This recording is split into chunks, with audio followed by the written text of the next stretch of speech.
had always loved the idea of being completely alone in the woods, not in some romantic, peaceful way, but in a raw, survivalist sense. I wanted the quiet, the isolation, and the challenge.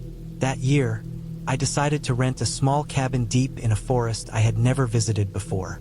The cabin was off the grid, far from any roads, phone lines, or neighbors.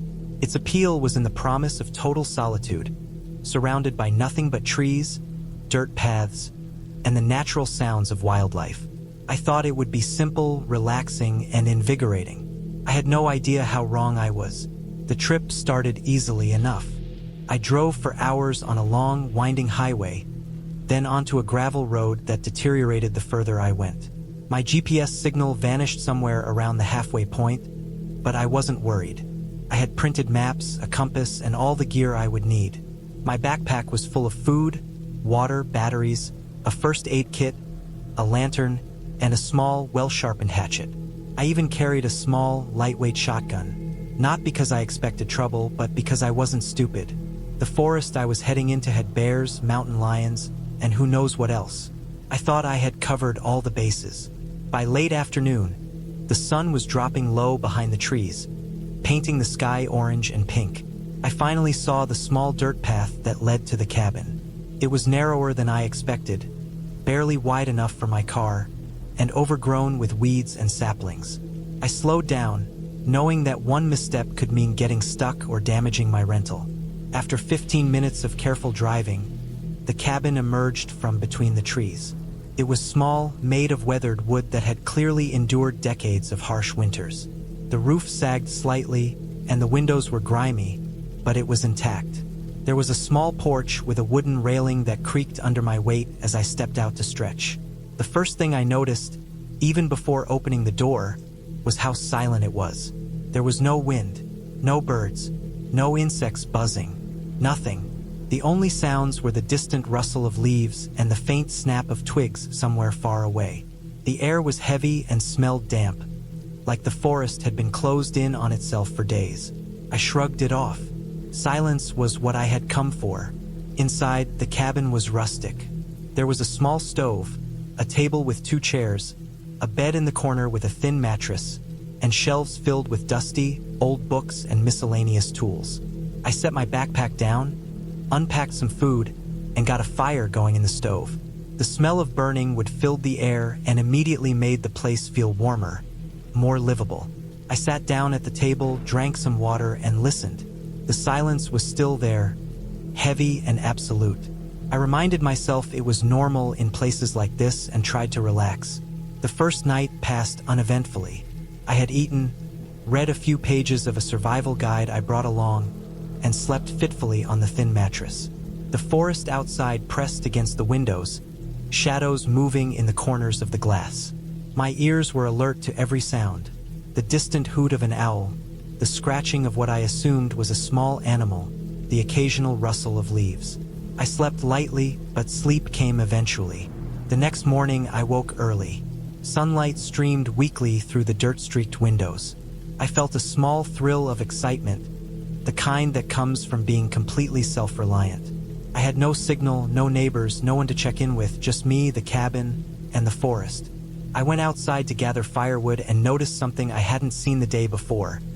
The dirt path that had led to the cabin was no longer just overgrown. It looked trampled, not like animals, but like human footprints.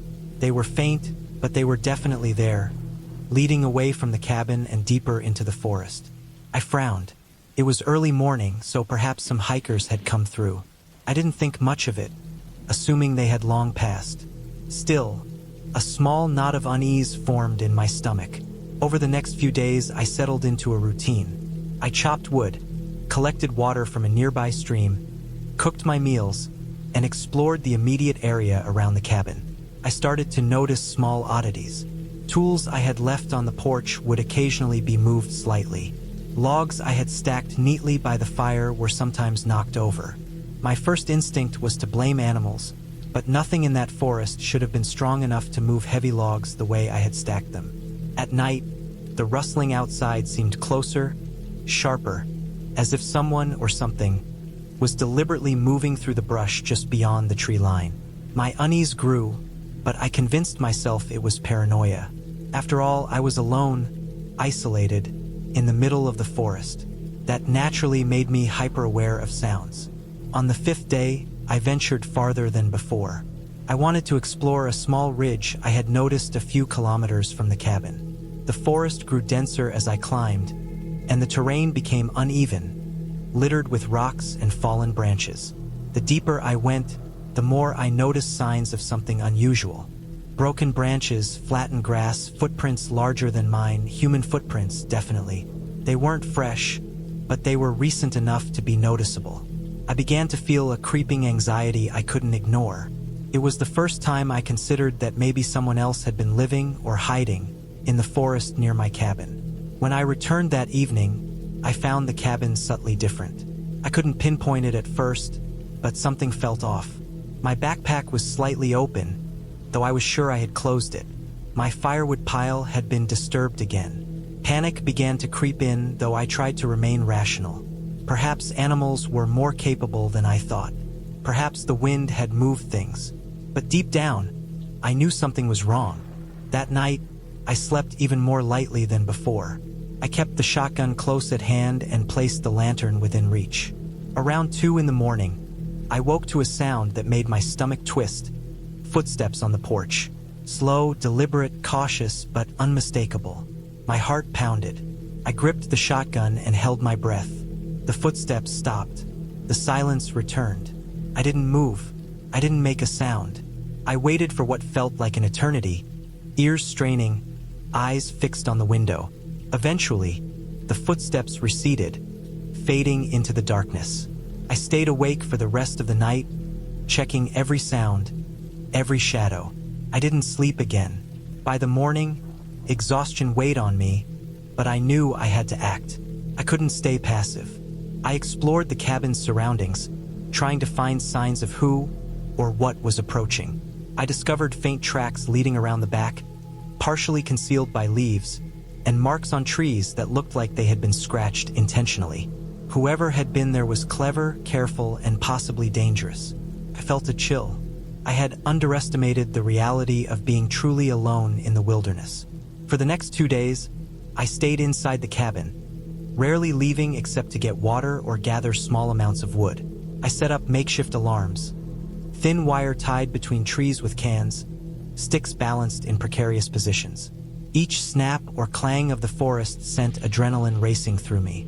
I slept even less, surviving mostly on adrenaline, anxiety, and small amounts of food. My mind began racing with worst-case scenarios. Someone could be watching me. They could be studying my routine, waiting for the right moment. I couldn't call for help. My phone had no signal, and I had left my satellite communicator at home, thinking I wouldn't need it. I realized my mistake too late. Then, one evening around dusk, I noticed movement outside. A figure partially hidden in the tree line, watching. I froze, heart hammering. They didn't move closer, just stood there, silent. I could barely make out the outline, but it was clearly a person. My hands shook. I slowly retreated into the cabin, barricading the door as best I could with furniture. My mind raced through every option. I considered escaping through the back, through the forest, but I had no idea where it led, and the terrain was rough. I was trapped, cornered, and terrified. The night that followed was unbearable. The figure didn't leave, but I couldn't see them clearly in the darkness. Occasionally, I heard movement. Soft, careful steps circling the cabin, the faintest scraping against the wooden walls. I stayed as quiet as possible, barely breathing, keeping the shotgun within reach. I realized that I had no idea what this person wanted. I didn't know if they were dangerous, or if they were simply another lost hiker, but the fear of the unknown was crushing. I felt the weight of complete isolation, knowing I had no backup, no escape, and no help for miles. I was alone in a situation I hadn't anticipated, and I had no choice but to survive. At dawn, I made a decision. I couldn't stay in the cabin forever. I had to move, but I needed a plan. I packed the essentials into a backpack: water, food, the shotgun, hatchet, first aid kit, some clothes, and a flashlight. I waited until the sun was fully up, revealing the forest in stark clarity. The figure was gone. I didn't know if they had left or were hiding, but I couldn't wait to find out. I carefully made my way down the dirt path, eyes scanning the trees, ears alert for any sound. Every snap of a branch, every rustle of leaves, made my heart race. I moved slowly, deliberately, making mental notes of the terrain in case I had to backtrack or find shelter. I followed the path for hours, the cabin shrinking behind me until it was nothing more than a speck of weathered wood in the distance. I didn't stop until I reached a wider, more navigable trail that I recognized from the map. Relief washed over me when I saw tire tracks in the dirt, signs that I was heading toward civilization.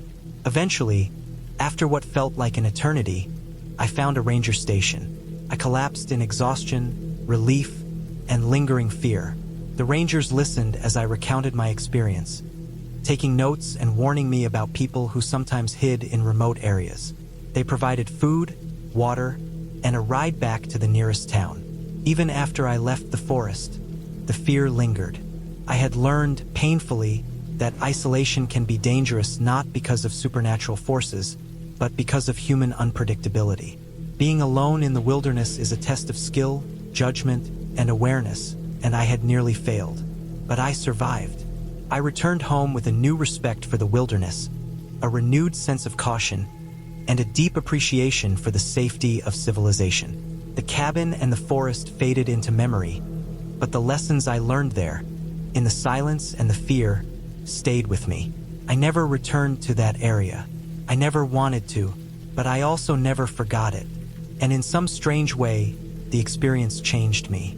It taught me how fragile my sense of control really was, how quickly isolation could turn a peaceful retreat into a nightmare, and how resilience, mental and physical, was the only true safeguard when the world seemed to close in around you.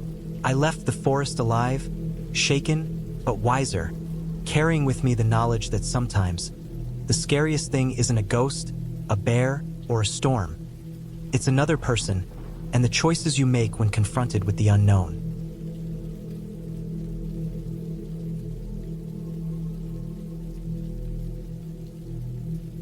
I had been looking forward to this trip for months.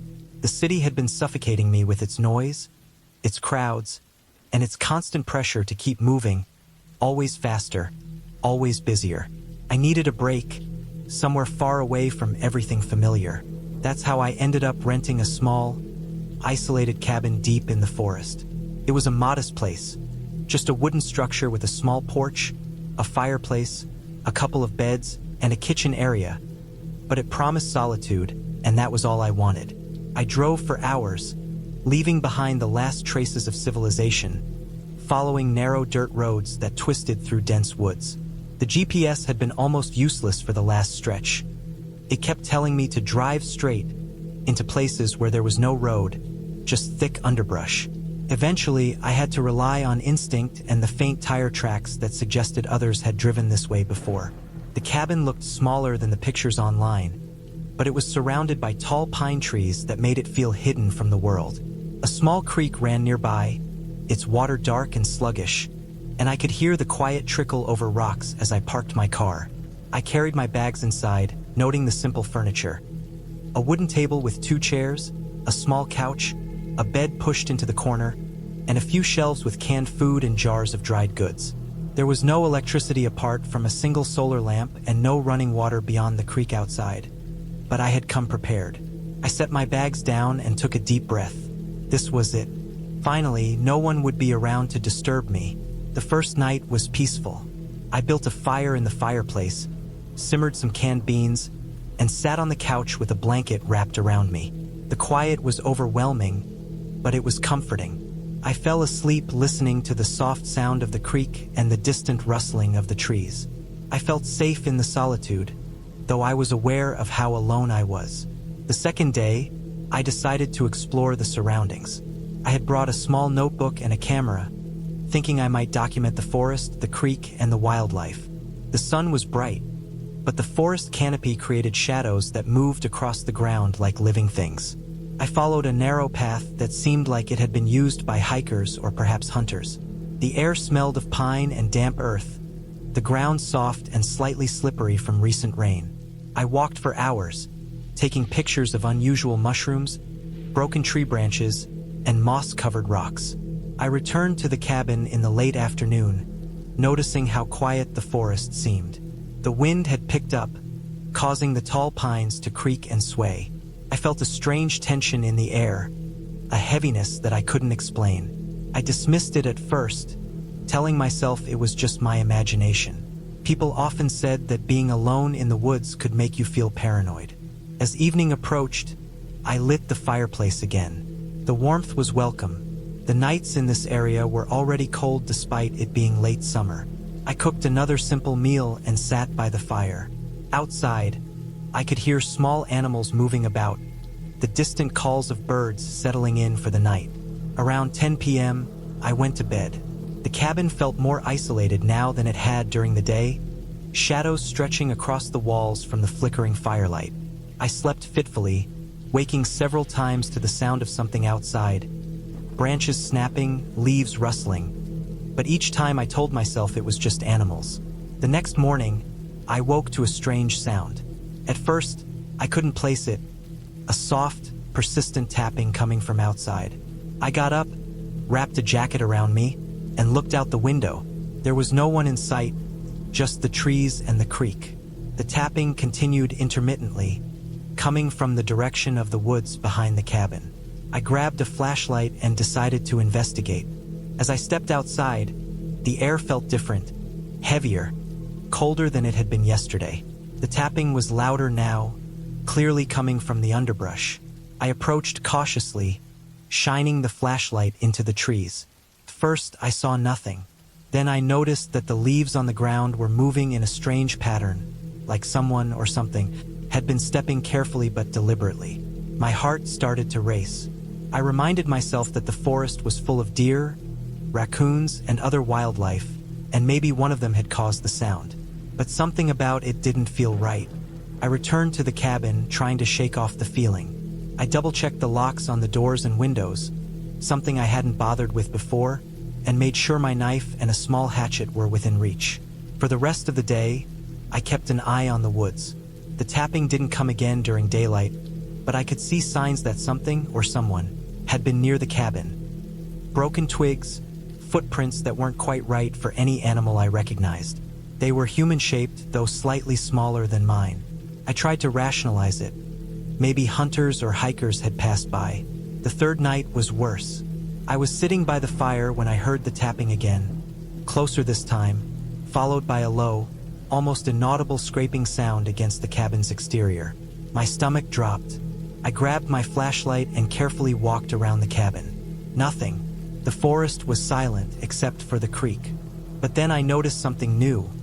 Footprints in the soft earth near the back door. They were definitely human, too small to be mine. I spent hours that night awake, checking every sound, every shadow. Every time I thought I heard a branch snap, I froze. The fire burned low, and the cold crept in through the cabin walls. I realized that the isolation I had sought was now turning into fear. I wasn't alone, and however small the person outside might be, they were watching. I couldn't tell if they were near the creek or somewhere else. I had no phone signal, no way to call for help. My heart pounded in my chest, and I struggled to keep my mind focused. Morning came, and I decided I couldn't stay put. I had planned a week in the cabin, but this was not what I wanted. I packed my essentials, preparing to leave, but as I did, I saw something horrifying. The footprints were not just outside. There were marks on the porch, leading to the side of the cabin, stopping abruptly.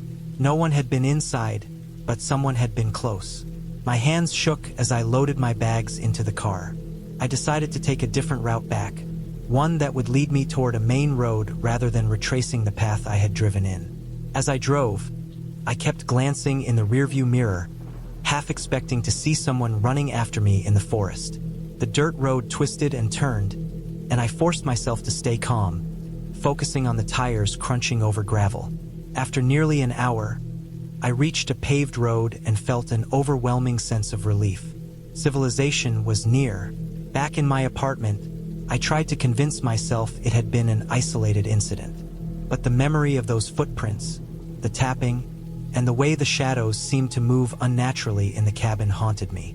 I realized that the solitude I had craved could also be dangerous. There are places in the wilderness where no one can help you if someone decides to take an interest in you, and I had been naive to think the forest was safe simply because it was beautiful. I returned to the cabin once more, months later, this time with someone else and during the daytime, just to check if there were any signs left. There was nothing. No footprints, no signs of anyone passing through, as if the events had never happened. But I knew better. The memory of that night stayed with me. It changed the way I approached the wilderness, the way I valued safety, and the way I understood the fragility of being alone in a place so vast and indifferent. From that experience, I learned that preparation, awareness, and caution are everything when you're in a remote area. It also taught me to respect the woods in a new way, not just as a place of beauty and escape, but as a space where you are vulnerable. The cabin itself wasn't dangerous. It was the unknown surrounding it that held the real threat. I made sure afterward to research every remote trip, to check routes, carry tools, and never assume that isolation is always peaceful. That understanding gave me confidence and a sense of control I didn't have before. Now, whenever I go into the forest, I do so with vigilance. I follow the paths, I leave markers, I always have a way to communicate, and I never let my guard down. That night in the cabin remains a vivid reminder that danger isn't always obvious. Sometimes it is quiet, patient, and hidden in the shadows, waiting to remind you of how exposed you truly are when alone. And in the end, it was my decision to act, rather than wait, that kept me safe. I left the forest alive, aware, and wiser, and the memory of that fear guides every step I take in the wilderness since then.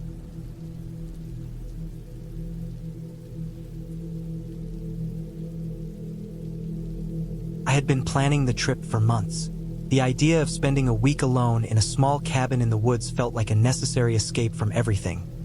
The noise, the endless obligations, the way the city seemed to press against me with its traffic, its lights, its constant demand for attention. I wanted quiet.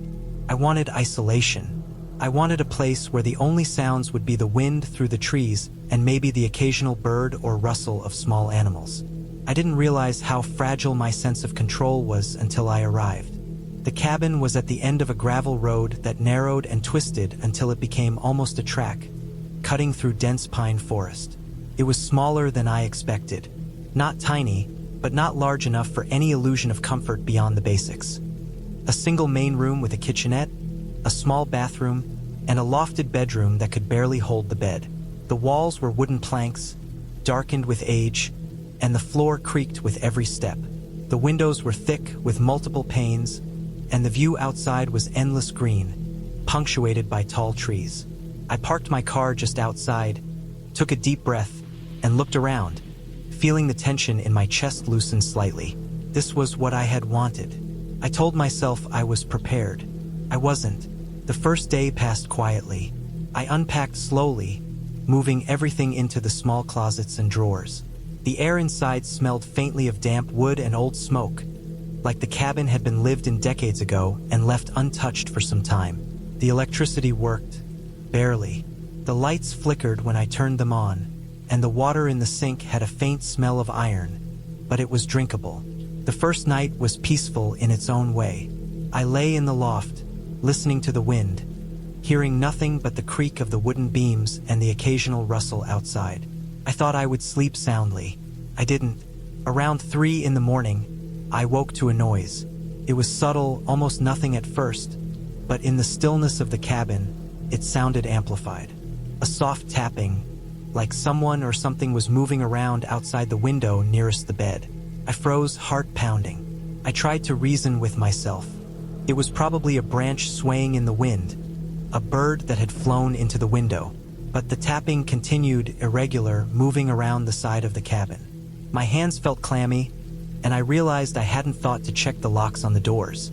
I hadn't considered that someone could come up this far, that someone could be watching. I didn't sleep the rest of the night. I lay there, listening, imagining shapes outside the window, every shadow taking on life in my mind. When the first light came through the window, I convinced myself to get up, make coffee, and try to shake the feeling. I told myself I was being paranoid. The woods were empty. People didn't come this far, not in the middle of the night. But that voice, the one that whispered unease, didn't leave me. It followed me through the day, making me glance at every movement of leaves, every snap of twigs. The forest felt alive in a way it hadn't when I had been driving in. Felt aware. I tried to keep busy the second day. I explored the nearby area, mapping paths through the trees, finding a small creek where the water was clear and cold. I walked slowly, noting everything. The way the sunlight fell between the branches, the patterns of moss on rocks, the scattered evidence of animals. Tracks of deer, small claws of raccoons or squirrels. I felt a strange comfort in this ritual, a way to keep my mind occupied. But when I returned to the cabin, I noticed subtle changes. The door latch, which I was certain I had locked, had a slight shift. A rock I had placed as a makeshift marker outside the back door was moved. I told myself I was imagining it, that the wind or animals could have done it.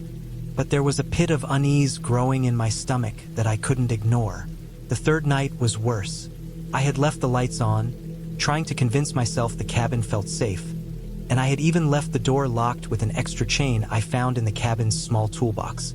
Still, I woke to movement, the unmistakable sound of footsteps crunching lightly on gravel outside. They circled the cabin slowly, then paused. I could hear breathing, not heavy but deliberate, measured. My first instinct was to hide, but I was alone. I had no weapons beyond a kitchen knife, and I knew if someone meant to do harm, it wouldn't be enough. I stayed quiet, trying to make no sound, imagining every possible scenario of what could happen if the intruder tried the door. Morning never came soon enough. When it finally did, I couldn't bring myself to stay inside. I walked along the edge of the forest, keeping to the open areas, thinking I could make it to the main road and get help. That was when I realized just how isolated I was. The gravel road I had driven in on seemed endless in both directions. I hadn't passed another car. I hadn't seen another house. The nearest town was miles away, and the woods, dense, quiet, pressing, seemed to watch me at every turn. I spent the next day reinforcing the cabin as best I could. I checked the windows, wedged pieces of wood against the frames, and created makeshift barricades. I made sure the doors had extra locks, and I even dragged heavy furniture to block easy access. I wasn't sure what I expected to keep out, but I knew I couldn't rely on chance. The forest outside felt different than when I had arrived. The wind that had once been gentle now sounded sharp, slicing through the trees with sudden gusts. Shadows seemed to linger longer, and every rustle of leaves made me flinch. On the fourth night, the intrusions became deliberate. There was no mistaking it this time. A rock smashed against the window near the loft, shattering a pane. The sound echoed through the cabin, and I could hear movement outside, scraping, faint but insistent. I didn't wait. I ran down the ladder from the loft, grabbed the largest piece of wood I could lift, and prepared myself for what I knew could happen. But it never came through the door. The intruder didn't come in. It seemed they were testing, trying to see if the cabin was occupied, trying to intimidate. And it worked. My hands shook, my heart raced, and for the first time I considered leaving. But then I thought of the long drive back, the isolation, the risk of encountering them on the road, and I decided to stay, to find a way to make it through the night. The next days were a cycle of tension and preparation. Every night, I heard movements outside, footsteps on the gravel, the occasional snap of a branch. Every day, I reinforced the cabin, explored further for escape routes, and tried to convince myself that someone out there might just be a hiker, a curious local, someone who had no intention of causing harm.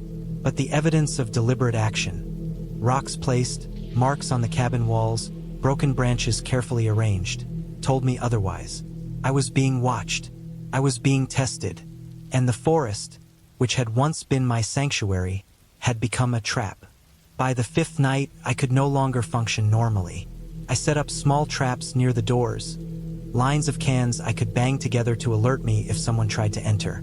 I had a bag packed by the door with essentials: water, a flashlight, the knife, a small first aid kit. I slept in short bursts, crouched on the floor near the door, listening to every movement. When the sounds of intrusion came, I banged the cans, made noise, and shined the flashlight toward the windows. The intruder didn't reveal themselves fully, but the movement stopped for a while, then resumed later in the night, always cautious, always testing. By the 6th day, my mental state was fraying. I was exhausted, starving, constantly tense. I had made a map of the surrounding forest, noting paths and the creek, the large rocks and fallen trees. I was preparing for the possibility that I might need to escape on foot, that I might have to confront whoever had been circling my cabin. The forest seemed endless, but I knew I could make it if necessary. I started leaving signs, arrows, marks on trees, in case I needed to retrace steps. Every sense was heightened. Every sound became a threat. On the 7th night, I woke to the loudest sound yet. A rock, large this time, smashing a second window. The intruder had escalated. I realized then that this was no longer a test. They wanted to scare me, to drive me out, or worse. I ran to the nearest exit, the door I had barricaded, and with all my strength, kicked it open and bolted into the darkness. The cold night air hit me like a wall, and I ran through the forest without any plan beyond moving as fast as I could. I didn't stop. I didn't look back. Branches tore at my clothes. The ground was uneven, roots tripping me, but I pushed on. I had no idea where I was going, only that the cabin, my supposed sanctuary, had become a danger. Hours passed. I ran until the forest thinned slightly, and then, exhausted, I stumbled onto a small logging road. I followed it, limping, bleeding from scrapes and cuts, until I finally reached a stretch where cars occasionally passed. A truck appeared, and I waved frantically. The driver stopped, and I collapsed into the cab, shaking, covered in mud and scratches. I gave a brief explanation, and they called the authorities. The police took me back to the cabin the next day. The cabin itself had been untouched for entry, but the window panes were broken, rocks still scattered, and footprints circled around. There were no signs of theft, no evidence of the intruder beyond the disturbances. They told me it was likely someone local, someone who knew the area and had been using it as a way to intimidate trespassers. They advised me not to go back alone. I never returned to the cabin. I sold it to someone else later, but I learned an important lesson about isolation. The forest was beautiful, yes, but it was indifferent, and isolation could make anyone a target. I kept the experience with me, the sense of hyper-awareness, the memory of fear that was very real, very human, and entirely avoidable if I had been cautious.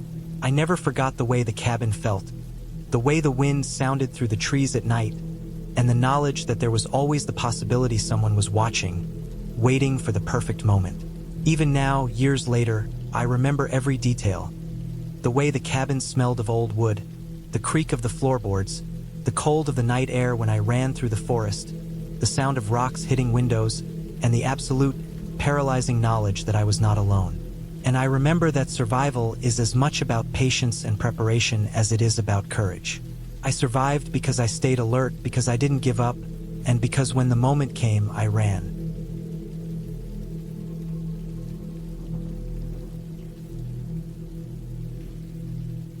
Morning came, and I decided I couldn't stay put. I had planned a week in the cabin, but this was not what I wanted. I packed my essentials, preparing to leave, but as I did, I saw something horrifying. The footprints were not just outside. There were marks on the porch, leading to the side of the cabin, stopping abruptly. No one had been inside, but someone had been close. My hands shook as I loaded my bags into the car. I decided to take a different route back, one that would lead me toward a main road rather than retracing the path I had driven in. As I drove, I kept glancing in the rearview mirror, half expecting to see someone running after me in the forest. The dirt road twisted and turned, and I forced myself to stay calm, focusing on the tires crunching over gravel. After nearly an hour, I reached a paved road and felt an overwhelming sense of relief. Civilization was near. Back in my apartment, I tried to convince myself it had been an isolated incident. But the memory of those footprints, the tapping, and the way the shadows seemed to move unnaturally in the cabin haunted me. I realized that the solitude I had craved could also be dangerous. There are places in the wilderness where no one can help you if someone decides to take an interest in you, and I had been naive to think the forest was safe simply because it was beautiful. I returned to the cabin once more, months later, this time with someone else and during the daytime, just to check if there were any signs left. There was nothing. No footprints, no signs of anyone passing through, as if the events had never happened. But I knew better. The memory of that night stayed with me. It changed the way I approached the wilderness, the way I valued safety, and the way I understood the fragility of being alone in a place so vast and indifferent. From that experience, I learned that preparation, awareness, and caution are everything when you're in a remote area. It also taught me to respect the woods in a new way, not just as a place of beauty and escape, but as a space where you are vulnerable. The cabin itself wasn't dangerous. It was the unknown surrounding it that held the real threat. I made sure afterward to research every remote trip, to check routes, carry tools, and never assume that isolation is always peaceful. That understanding gave me confidence and a sense of control I didn't have before.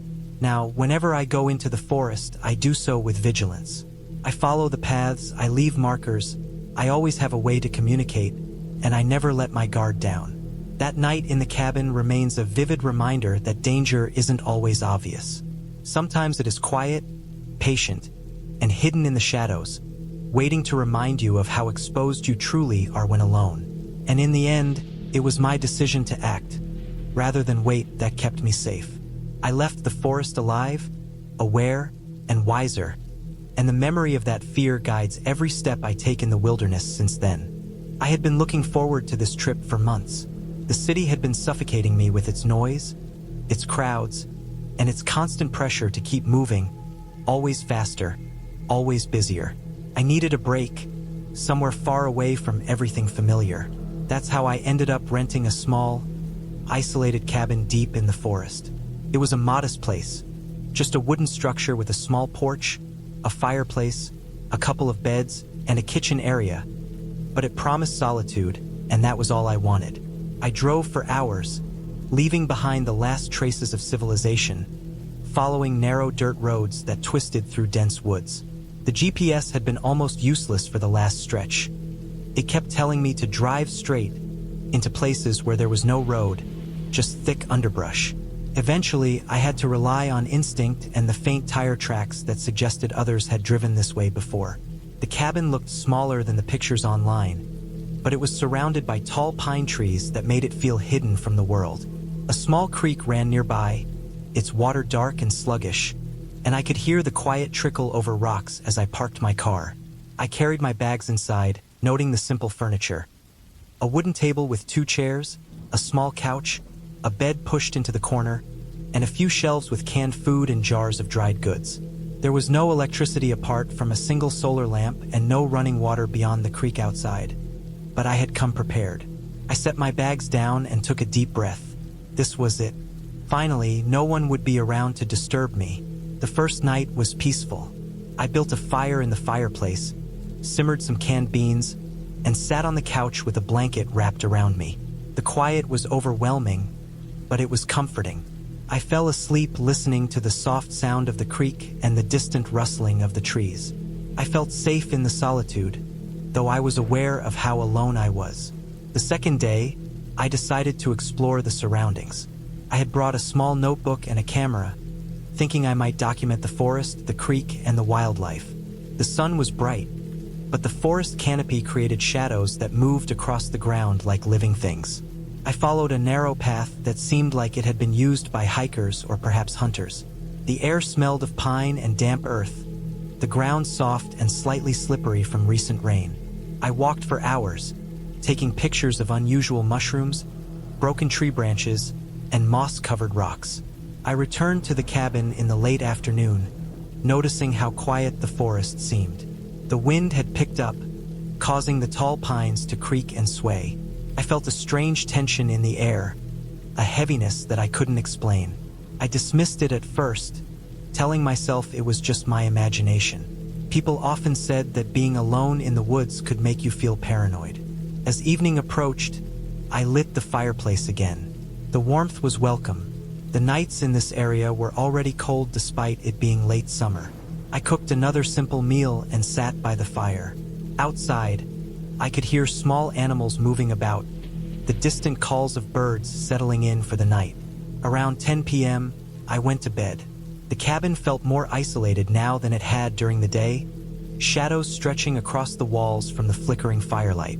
I slept fitfully, waking several times to the sound of something outside, branches snapping, leaves rustling. But each time I told myself it was just animals. The next morning, I woke to a strange sound. At first, I couldn't place it, a soft, persistent tapping coming from outside. I got up, wrapped a jacket around me, and looked out the window. There was no one in sight, just the trees and the creek. The tapping continued intermittently, coming from the direction of the woods behind the cabin. I grabbed a flashlight and decided to investigate. As I stepped outside, the air felt different, heavier, colder than it had been yesterday. The tapping was louder now, clearly coming from the underbrush. I approached cautiously, shining the flashlight into the trees. First, I saw nothing. Then I noticed that the leaves on the ground were moving in a strange pattern, like someone or something had been stepping carefully but deliberately. My heart started to race. I reminded myself that the forest was full of deer, raccoons, and other wildlife, and maybe one of them had caused the sound. But something about it didn't feel right. I returned to the cabin, trying to shake off the feeling. I double-checked the locks on the doors and windows, something I hadn't bothered with before, and made sure my knife and a small hatchet were within reach. For the rest of the day, I kept an eye on the woods. The tapping didn't come again during daylight, but I could see signs that something or someone had been near the cabin. Broken twigs, footprints that weren't quite right for any animal I recognized. They were human-shaped, though slightly smaller than mine. I tried to rationalize it. Maybe hunters or hikers had passed by. The third night was worse. I was sitting by the fire when I heard the tapping again, closer this time, followed by a low, almost inaudible scraping sound against the cabin's exterior. My stomach dropped. I grabbed my flashlight and carefully walked around the cabin. Nothing. The forest was silent except for the creek. But then I noticed something new. Footprints in the soft earth near the back door. They were definitely human, too small to be mine. I spent hours that night awake, checking every sound, every shadow.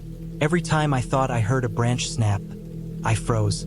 The fire burned low, and the cold crept in through the cabin walls. I realized that the isolation I had sought was now turning into fear. I wasn't alone, and however small the person outside might be, they were watching. I couldn't tell if they were near the creek or somewhere else. I had no phone signal, no way to call for help. My heart pounded in my chest, and I struggled to keep my mind focused.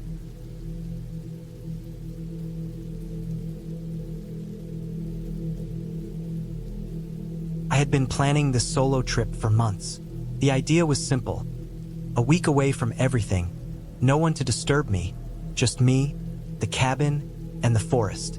I wanted to clear my head, escape the constant hum of the city, the traffic, the emails, the endless small stresses that pile up without pause. I wasn't an experienced camper, not exactly, but I had stayed in cabins before, and I knew the basics. I packed carefully. Canned food, a small stove, a few bottles of water, flashlights, batteries, a first aid kit, a heavy coat, extra socks, and a knife.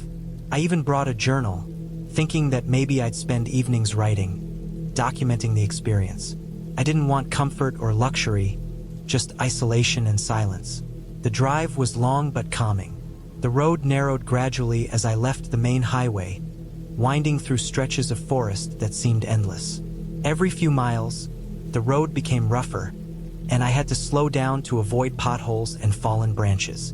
The air changed too, growing cooler and cleaner, with a faint scent of pine and damp earth. By the time I reached the last junction before the cabin, the sun was low, painting everything in muted gold. The map on my phone still worked here, barely, showing a thin road ending near a tiny lake. That was the spot. The cabin looked exactly like the pictures online. Small, rustic, built entirely of logs, with a stone chimney and a tiny porch. It had no electricity and no running water, but that was exactly what I wanted. There was a small stack of firewood next to the door, and a rusty metal bucket I guessed was meant for fetching water from the lake. The place smelled faintly of dust and old wood. It was silent except for the wind and the distant sound of water lapping against the shore. I set down my bags and spent a few minutes taking in the surroundings. The forest was dense, and the trees were tall and close together. I could barely see the cabin from the road behind me. There were no other cabins in sight, no signs of other people, and it felt good that I had the place entirely to myself. The sun dropped lower, and the shadows grew long, stretching across the clearing. I decided to unpack and set up the sleeping area before it got dark. The cabin had a small bed, a table, a chair, and a wood stove.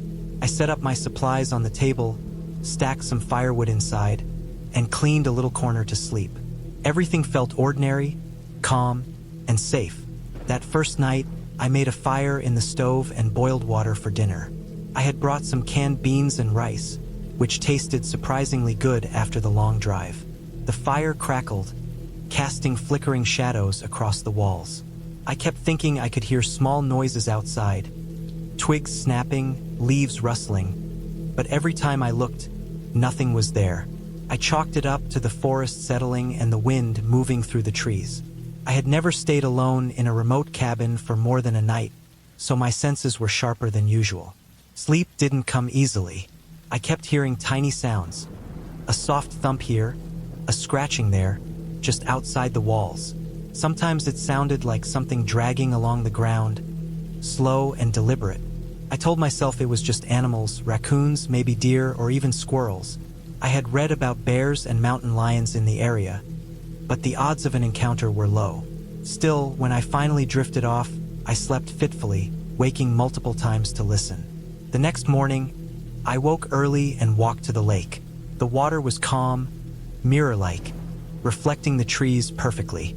Mist hovered just above the surface, and the air was crisp, smelling faintly of wet soil and pine needles.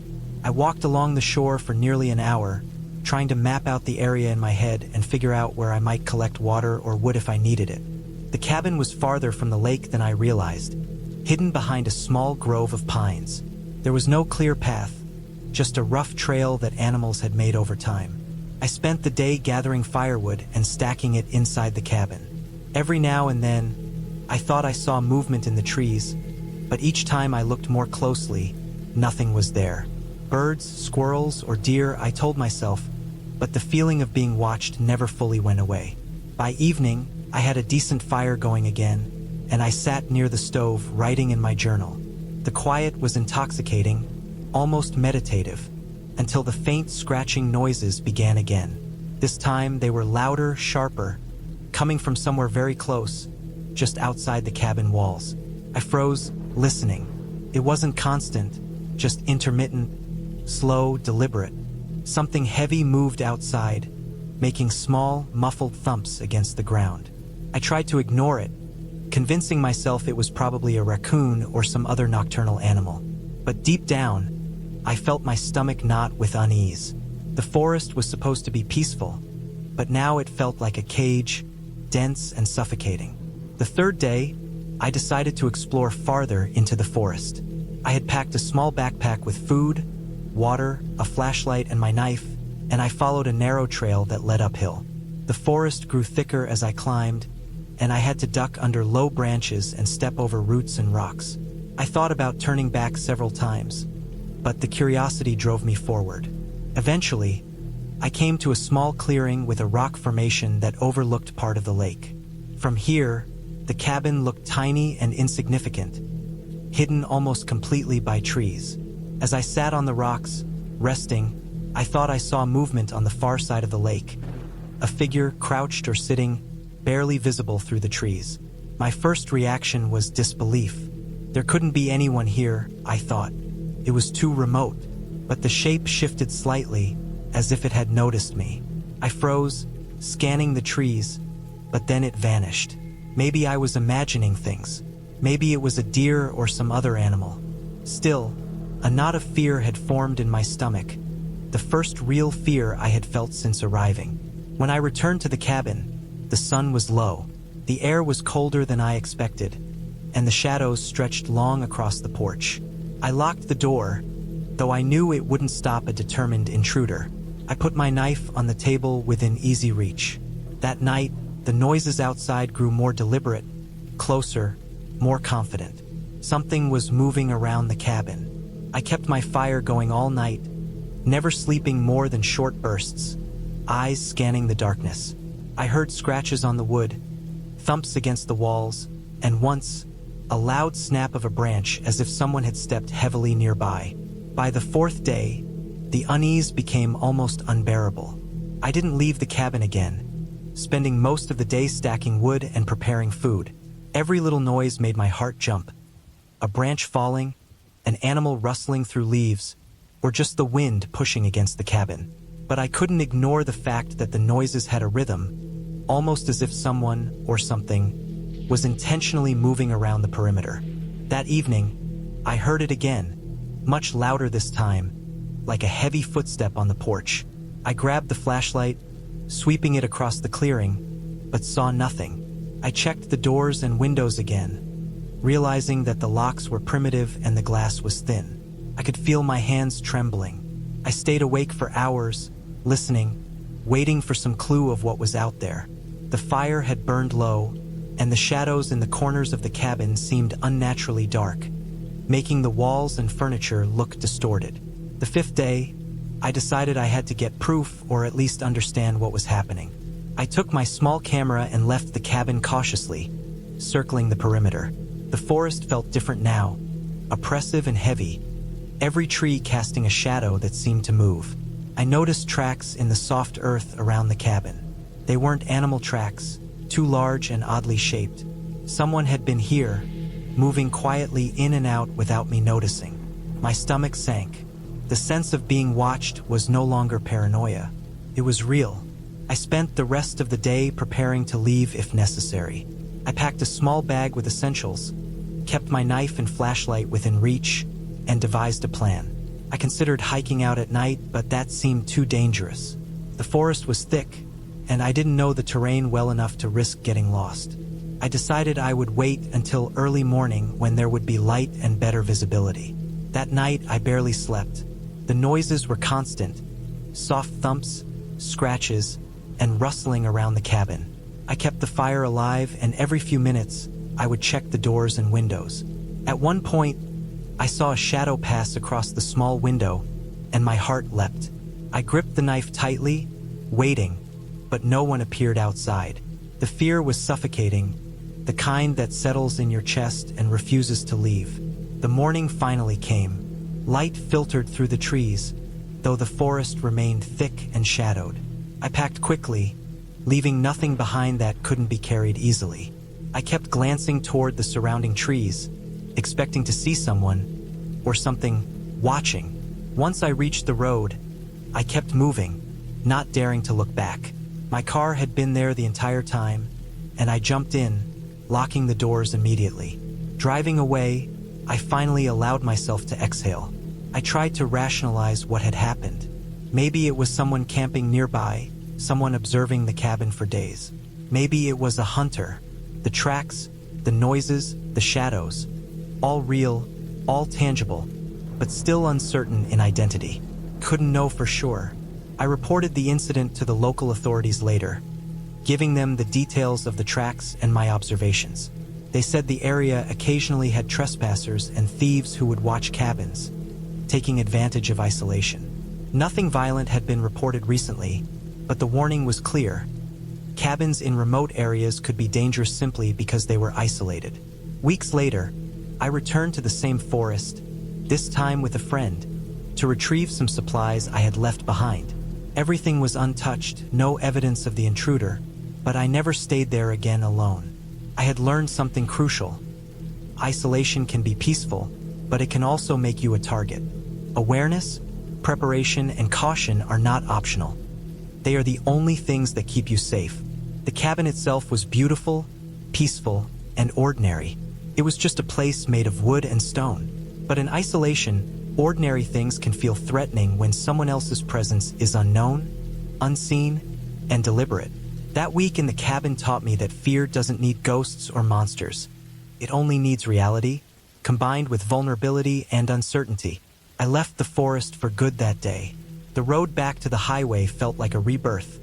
The sun warm on my face, the ordinary sounds of civilization a relief.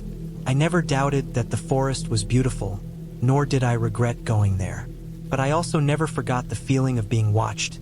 The quiet thumps outside the cabin, the tracks in the soil, and the overwhelming sense of being alone with something unseen. The fear had been real, physical, and entirely human. And in that way, it was far more terrifying than anything supernatural could ever be. From that experience, I learned to respect the wilderness differently. Solitude is not the same as safety. Silence can conceal danger, and human presence, no matter how small or hidden, can make even the calmest place feel threatening. I never returned alone, and I never forgot the week I spent in that cabin. The forest that looked so peaceful but held eyes and movements that I couldn't see, and the lesson that fear, when real, is not about imagination. It is about reality itself.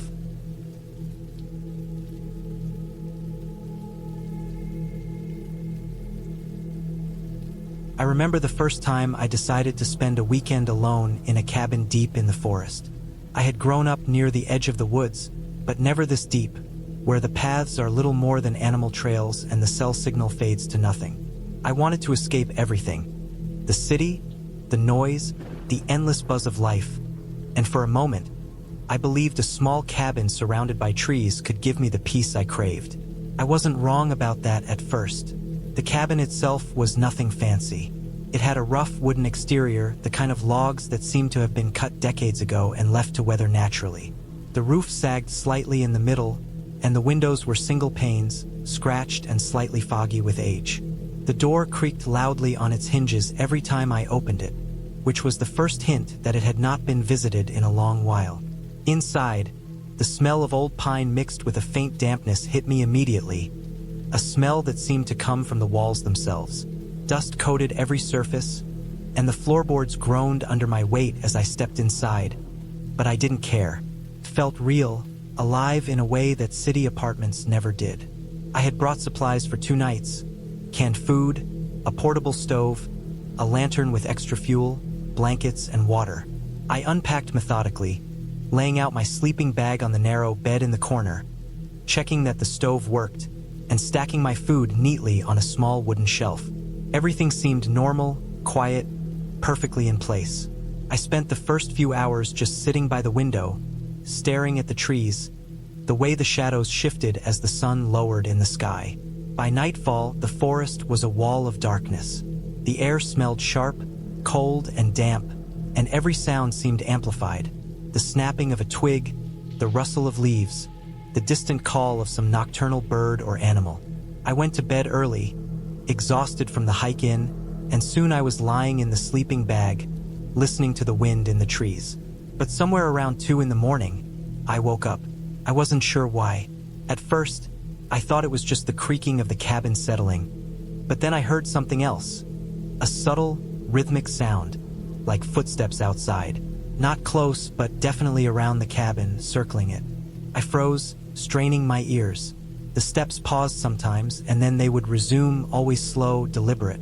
I sat up, clutching my blanket around me, and tried to convince myself it was just an animal. Maybe a raccoon or a deer moving through the underbrush. But the sound didn't have the irregularity of animals. It was methodical. I turned on my flashlight and aimed it at the window. The beam cut through the dark, bouncing off the trunks of trees, but I saw nothing. I waited, holding my breath, but there was no sound for a few moments. Then the steps started again, and they weren't walking around the edge of the cabin this time. They were moving closer.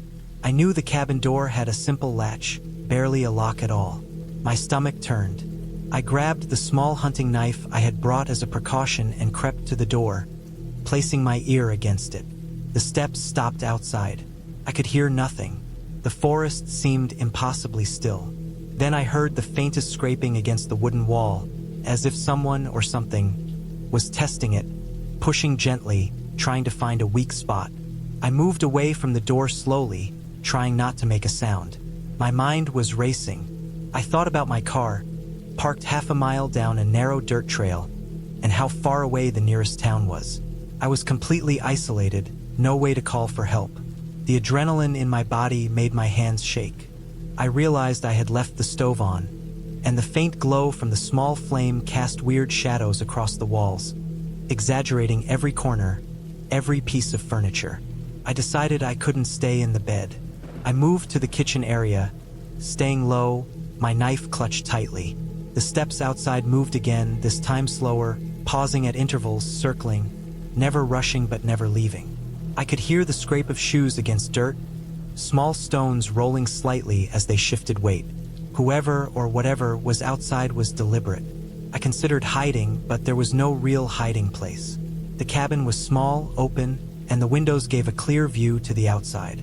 Hours seemed to pass in this tense, suffocating silence broken only by the occasional sound of footsteps, the wind, and my own shallow breathing. At one point, I thought I heard a whisper. It was so soft I wasn't sure it was real, but it sounded like a single word, breathed into the darkness. I pressed myself against the wall and tried to stay silent, listening. Nothing else. Just the wind in the trees and the occasional irregular movement outside. By dawn, the footsteps stopped. The first rays of sunlight filtered through the trees, and I thought I might have been imagining it all. The cabin felt safer, warmer with the daylight, and I slowly began to relax. I forced myself to eat a little breakfast, trying not to think about the night before. I told myself it had been an animal. It had to have been an animal. But that morning, as I stepped outside to inspect the surroundings in daylight, I noticed small signs that told a different story. There were footprints in the soft soil around the cabin, rough boots, size large, moving in circles. Some of them stopped near the windows. There were also marks on the side of the cabin, scratches deep enough to cut through the wood slightly, consistent with someone trying to pry the walls or door. My heart sank. It wasn't an animal. Someone had been outside, watching me, waiting, testing the cabin. I didn't want to stay, but the trail back to my car was long, overgrown, and I wasn't sure I could navigate it safely without spending the night alone in the woods again. I decided to wait until full daylight, hoping whoever it was would have left by then. I spent the day inspecting the cabin, moving quietly, checking every window, reinforcing the door latch with a stick wedged under the handle, setting up a makeshift alarm by tying small tin cans to string around the cabin perimeter. It was primitive, but it gave me a small sense of control. That night, I slept fitfully, keeping the knife close and listening. But no footsteps came, no whisper, only the wind and the rustle of leaves. I tried to stay calm, telling myself the person had probably moved on, but I didn't let my guard down. I stayed awake longer than usual, checking each shadow, scanning every movement outside, heart hammering with every branch snap. By the third day, I realized that I couldn't stay any longer. I packed my things quickly, checking every corner of the cabin for anything out of place. The scratches on the walls hadn't deepened, the tin cans hadn't been disturbed, but the footprints outside had grown faint, leading away into the woods. I felt a mix of relief and tension. Relief that I was leaving, tension at the thought that whoever had been there could still be out there, just beyond the trees, invisible, watching. I moved quickly along the trail back to my car, staying alert for every sound. Every snapping twig made me jump. I kept the knife in one hand, my flashlight in the other, scanning the forest constantly. It felt like the woods themselves were alive with shadows, each one a potential threat. But eventually, after what felt like hours, I saw the glint of metal, the roof of my car, and the tension in my body eased slightly. I got in, locked the doors, and started the engine, listening as the forest fell silent behind me. The drive back to civilization was long and tense. I didn't take the same route I had come in. I stuck to main roads, lights on, checking mirrors constantly. When I finally reached the small town near the highway, I felt a wave of exhaustion and relief. I checked into a motel, showered, and sat on the bed, staring at the ceiling, trying to calm my racing heart.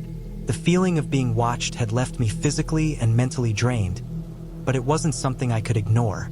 Looking back, I realized that what made it terrifying wasn't the darkness, the forest, or the isolation. It was the very real possibility that someone had been deliberately targeting me, testing my cabin, planning something I couldn't even imagine. There were no ghosts, no magic, no fairy tales.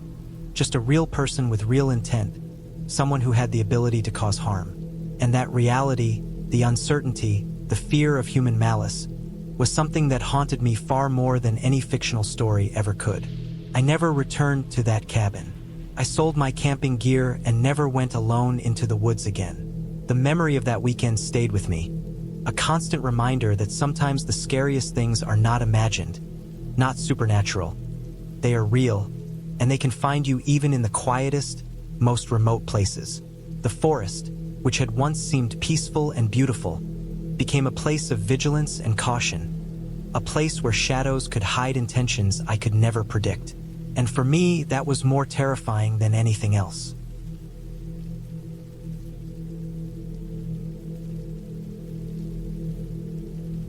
I had been planning the trip to the cabin for months. The cabin was tucked deep in the mountains, far from the main roads and any signs of civilization.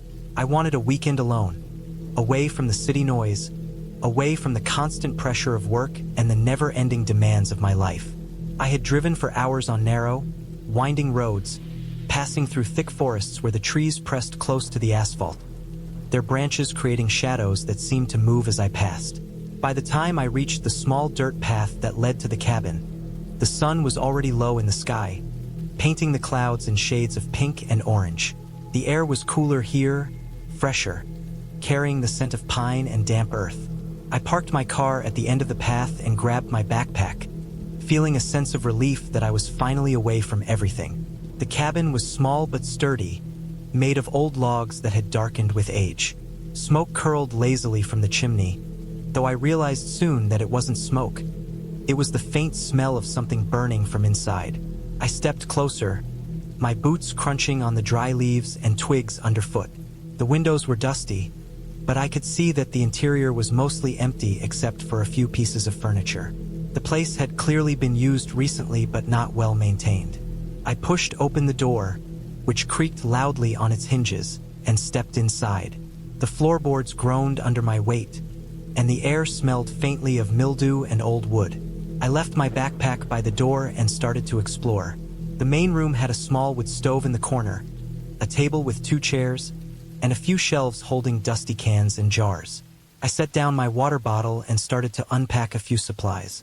I had brought some food, a flashlight, a first aid kit, and a small camping stove just in case the wood stove didn't work. I checked the fireplace and found a stack of firewood in the corner. The wood was dry, so I decided to start a small fire to warm the room and make it feel less empty. As the flames caught, I noticed the shadows dancing on the walls, long and uneven, and for a moment, I felt a strange unease. I shook it off. I was alone, yes, but I wasn't afraid of anything supernatural. Any fear I felt was logical, based on isolation, darkness, and the unknown. I made some coffee and sat by the stove, feeling the heat seep into my bones. The sun disappeared entirely, leaving the cabin in the dim light of dusk. Outside, the wind picked up, rustling the trees in a low, constant whisper. I could hear the distant call of a bird, maybe an owl, though I wasn't sure. Everything felt still and quiet, yet alive, as if the forest was aware of me being there. I took a deep breath and reminded myself that I was just here for a few nights, and nothing could hurt me if I stayed alert. After dinner, I decided to check the perimeter of the cabin. The forest surrounded the cabin completely. I walked slowly, scanning the underbrush and listening to the noises of the night. The air was crisp, carrying the scent of wet leaves and pine needles. Every crack of a branch under my feet or rustle in the bushes made me tense. I reminded myself that animals were the only things out here. Deer, maybe a fox or a raccoon. But then I heard something different, a low, almost inaudible crunch, not like the steps of an animal. I froze, listening. It came again, closer this time, deliberate, slow. My stomach tightened. I picked up a heavy branch from the ground, holding it like a club, and scanned the forest edges with my flashlight. The beam caught glimpses of the underbrush swaying, but no figure, no animal. Only shadows and trees. I forced myself to laugh quietly, telling myself I was imagining things. I went back inside, locked the door, and double-checked the windows. I set up my small camping stove and made another cup of coffee. The fire in the wood stove crackled, casting irregular light across the room. I tried to focus on reading the map I had brought, planning a small hike for the next day. But the sound outside persisted, sometimes closer, sometimes farther, always soft, deliberate, and unnerving. I told myself I was alone and nothing could reach me in the cabin, but the sense of being watched wouldn't leave. That night, I slept poorly. Every small noise, branches scraping together, leaves falling, the wind rattling the roof, made me jump. Around midnight, I woke to a louder sound, a heavy thump against the side of the cabin. My heart raced as I grabbed my flashlight. I shone it outside, but the darkness swallowed everything. The trees, the bushes, the shadows, nothing was visible. I approached the door slowly, listening. Another thump, then a scrape, like someone dragging a boot along the siding. My mind raced. It couldn't be a deer. I knew the sound of animals. This was deliberate, human. I backed away from the door, my mind spinning with the possibilities, but I knew one thing. I couldn't stay inside thinking about it. I had to act.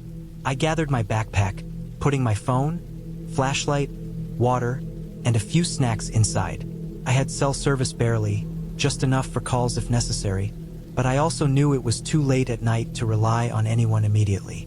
I decided I would wait in the cabin until first light, but I moved all the heavy furniture in front of the door for some kind of barrier. I checked all the windows again, sliding anything heavy in front of them as well. Then I sat in a corner near the stove, gripping a long metal poker from the fireplace, feeling the fire's warmth against the growing fear in my chest. Hours passed. The sounds outside continued sporadically, thumps and scrapes, sometimes right against the walls, sometimes fading into the trees. I could hear breathing outside too, slow and steady, but there was nothing I could see through the darkness. My flashlight had run down to a weak beam, but I didn't dare go out. Morning light couldn't come soon enough. At first light, I cautiously approached the door. Everything was silent. I peeked outside. Footprints in the mud led up to the cabin, large, irregular, human. They circled the cabin, stopping at the door, then continuing around, disappearing into the woods. Someone had been out there all night, pacing, maybe watching, maybe waiting. The thought made my stomach churn, but I reminded myself I had survived the night and the intruder was gone.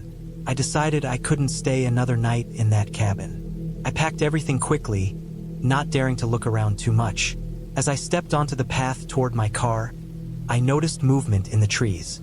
A figure far enough that I couldn't make out details, but I saw the shape, still observing. My heart raced, but I didn't stop. I walked briskly, keeping my backpack on, moving toward my car. The figure didn't follow, and soon I reached the dirt road. I started my car and drove away, glancing in the rearview mirror constantly until the cabin disappeared behind the curves of the road. When I finally reached the nearest town, I stopped at a gas station. My hands were shaking, but I tried to calm myself. I called the local authorities, reporting the incident, giving them the location, and describing the footprints. They said they would check it out. I stayed in town for a few days, too nervous to return to the cabin, until I felt ready to drive home. The experience left me shaken, but it also taught me the importance of preparation, awareness, and staying calm under pressure. I had survived because I stayed alert, used the resources I had, and didn't panic. Weeks later, I read the report from the local sheriff. They had found signs that the cabin had been used by squatters or possibly burglars. The footprints matched several known trespassers in the area. There was no one in the cabin at the time they investigated, and nothing had been taken from me because I had been careful with my belongings. They recommended locking the cabin securely or avoiding it altogether. I went back once, months later, during the day with a friend this time to check the place. It looked abandoned and quiet. The forest had reclaimed the edges of the path, and the cabin seemed smaller somehow, empty, but safe in the daylight. I felt a sense of closure. I knew what had happened. I knew it had been real, and I knew I had handled it well. The fear that had consumed me that night was still vivid in memory, but it no longer controlled me. I had faced it, survived it, and walked away stronger and more aware of my own limits. The cabin remained standing, a silent witness to the events of that night. I never stayed alone there again, but I respected it as a place that demanded vigilance, preparation, and respect. That night, the fear was real, the danger was real, but so was my survival. And that was the lesson I carried away. The world could be unpredictable, people could be dangerous, and isolation could magnify every sound and shadow, but careful thought, courage, and readiness could see you through even the scariest night.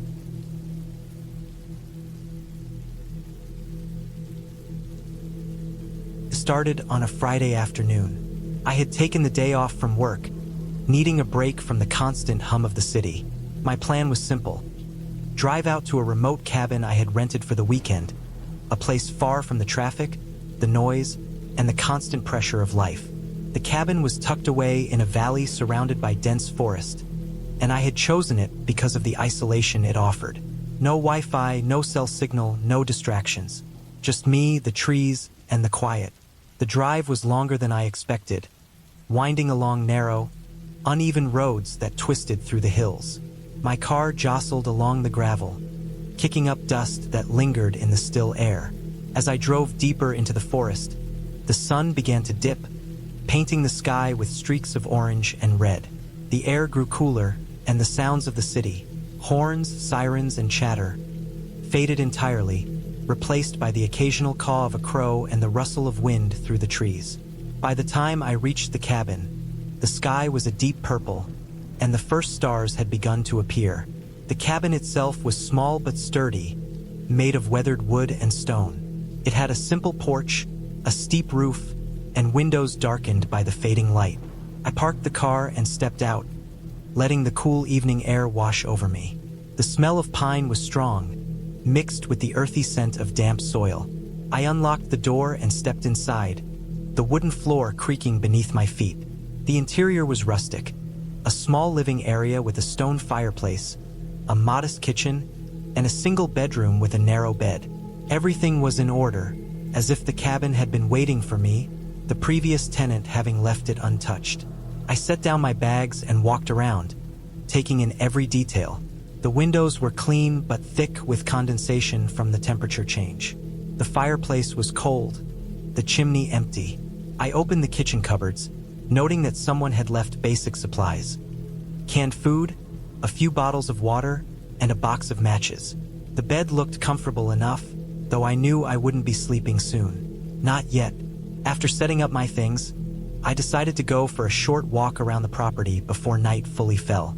The cabin was perched on a small clearing surrounded by forest on all sides. As I walked, the trees seemed to close in, their trunks tall and dark against the fading light. The forest floor was uneven, covered in fallen leaves and scattered branches. I felt a twinge of unease but brushed it off. It was just the quiet, I told myself. It was normal to feel uneasy in a place so isolated. I returned to the cabin as the sun disappeared completely, leaving the world in deep shadow. Inside, I started a fire in the fireplace, the crackling flames casting long, flickering shadows on the walls. The warmth was immediate, comforting. I sat in an old wooden chair near the fire, sipping water and listening. At first, the forest was silent, almost eerily so, but soon I began to hear the faint sounds of movement outside. Branches snapping, leaves rustling. My first instinct was to dismiss it as small animals, deer, raccoons, maybe a fox. But then I heard something else. Footsteps, slow, deliberate, moving along the edge of the clearing.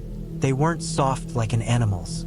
They were heavy and measured, almost human. My heart began to race, and I froze, listening. The steps moved closer, circling the cabin. I moved toward the window, pressing my forehead against the glass to see outside. But the darkness made it impossible to distinguish anything beyond the faint outline of trees. I told myself it was nothing, maybe just my imagination. I had read enough survival blogs to know that fear can make you hear things that aren't there. Still, I couldn't shake the feeling of being watched. I went back to the fireplace, trying to focus on the flames, telling myself I was being irrational. Night deepened, and the sounds persisted. I could hear twigs breaking, the crunch of leaves underfoot. Occasionally, I thought I heard a whisper of movement near the cabin's walls. I didn't dare go outside. I considered calling someone, but as I suspected, there was no cell signal. The isolation I had sought now felt oppressive. Every sound in the forest seemed amplified, every shadow threatening. Hours passed. I stayed near the fire, clutching a flashlight I had brought from the car. I considered barricading the doors and windows, but I was alone, and it would take too long. I tried to stay calm, reminding myself that whoever or whatever was outside couldn't do much from the shadows. Still, every crack of wood underfoot made my stomach twist. At some point, I realized I hadn't eaten since leaving the city. I went to the kitchen to prepare a simple meal. The light from the stove was weak, barely illuminating the space. I kept glancing at the window, half expecting to see a figure staring back at me, but nothing was there. I ate quickly, my hands shaking, then returned to the fireplace. Around midnight, the footsteps stopped. The forest fell silent, the kind of heavy silence that presses against your ears and makes your heartbeat sound deafening. I waited, frozen, until the first hints of dawn began to lighten the sky. Exhausted, I eventually fell asleep in the chair, fire long extinguished, flashlight still in hand. Morning brought a false sense of safety. The sunlight filtering through the trees made the cabin feel normal again. I stepped outside cautiously, circling the perimeter, looking for signs of anyone having been near the cabin. There were prints in the mud, yes, but they weren't clear enough to tell exactly who or what had made them. Still, I could see that the soil had been recently disturbed, and some of the branches were broken in ways that didn't match natural causes. I felt a chill despite the sun warming my back. I spent the day trying to stay productive, chopping some firewood, fixing minor things in the cabin that looked slightly worn, and exploring the nearby trails. I told myself that by keeping busy, I would keep the fear at bay. But the sense of being watched lingered, a quiet pressure at the back of my mind. I avoided the darker areas of the forest, sticking to open paths where I could see clearly. The second night was worse. Around 11, I began to hear the sounds again. Footsteps circling, scratching at the walls, a low rustle that moved from tree to tree. My fear had not diminished. In fact, it had grown. I realized then that whatever was outside was patient. It hadn't needed to act in the daylight. Could wait. I spent the entire night in the bedroom. Flashlight trained on the door, every sound setting my nerves on edge. I could hear small animals outside, yes, but also something else. Deliberate, careful, moving. I stayed awake until the first gray light of morning, exhausted, muscles tight with tension. By the third day, I knew I couldn't stay inside passively. I needed to act. I spent hours inspecting the property. I reinforced the windows with whatever boards I could find in the shed, jammed chairs against the doors, and prepared a plan in case someone, or something, tried to enter. I also gathered firewood, water, and supplies to last longer than the weekend. I realized that my survival depended on preparation, awareness, and caution.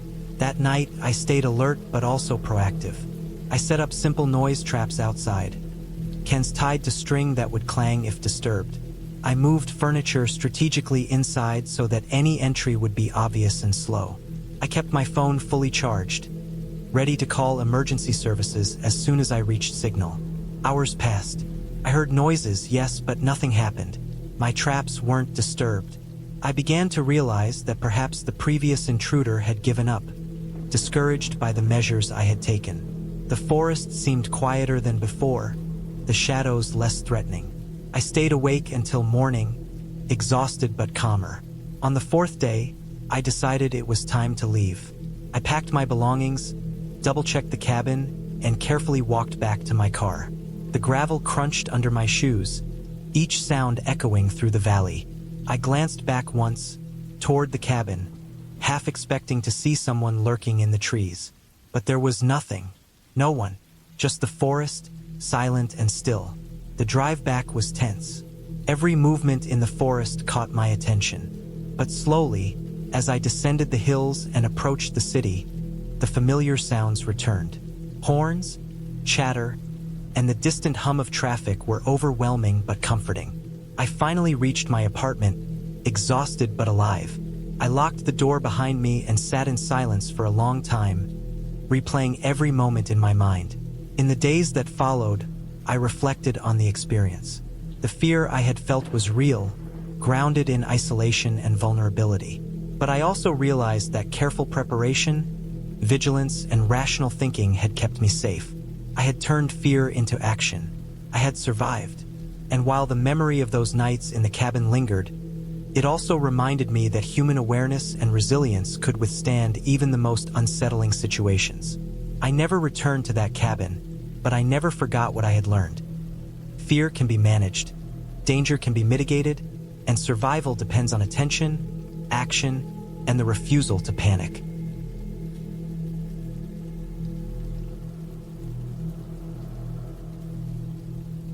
I had been driving for hours through narrow, winding roads that were barely more than dirt trails, flanked by dense pine forests on either side. The cabin I had rented was deep in the woods, far from any town or other human habitation, and I had deliberately chosen it for the isolation. I wanted to escape the constant noise of the city, the endless work emails, the persistent hum of streetlights and traffic. I told myself that this weekend would be about being alone, about observing the rhythm of nature, about resting in a way that my busy life never allowed. I did not fully realize at that moment how isolated truly was. The last mile of the road was treacherous, the ruts in the dirt were deep, and the forest seemed to close in overhead, casting shadows even in the late afternoon sun. I had to slow to a crawl, steering carefully to avoid hidden rocks and fallen branches. When I finally saw the cabin, it looked smaller than I expected. Its wooden exterior was gray and weathered, the shingles uneven, and the porch sagging slightly under the weight of years. But it had a quiet, solemn charm, the kind of place where one could imagine the wind whispering through the trees without interruption, where no car horns or distant sirens could ever reach. I parked and stepped out, stretching my stiff back. The air smelled of damp earth and pine needles. The sound of birds and distant wind was the only thing that broke the heavy silence. I carried my bag to the porch and noticed that the front door was locked with an old brass key, which the rental agency had promised would be under a small rock near the side of the porch. I found it exactly where they said it would be, and I felt a small thrill of satisfaction. I unlocked the door and stepped inside. The cabin smelled of wood and dust. It was small, just a single room with a loft above. The floorboards creaked slightly under my weight, and sunlight streamed through grimy windows, illuminating the worn furniture. A small kitchen occupied one corner. A wood stove that had not been used in years sat against the far wall, and a table with a few chairs was tucked near the windows. I set down my bag and walked to the loft, which was accessed by a narrow ladder. The mattress looked thin and hard, but it was enough for a few nights' sleep. I spent the first hour unpacking and exploring. There were cupboards with a few supplies left by previous visitors. Some canned goods, matches, a small stack of firewood. There was no electricity, except for a single battery-powered lantern, and no running water. The cabin had a small well outside. I felt a mix of excitement and nervousness. This was exactly what I had come for. Solitude, the chance to exist completely on my own terms. By late afternoon, I had decided to walk along a narrow trail that started behind the cabin. The forest thickened as I went deeper, the underbrush snapping under my boots. The path wound around small hills, past a creek with dark water that reflected the sky like glass, and through a patch of trees so dense that I could barely see the sunlight. The quiet was overwhelming. I realized that I had not heard a human voice for hours.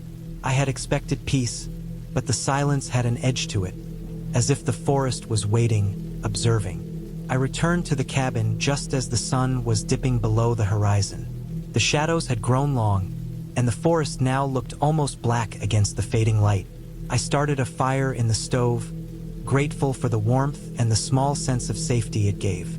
I cooked a simple meal over the flames, canned beans and some bread, and ate it slowly, listening to the occasional rustle of branches outside.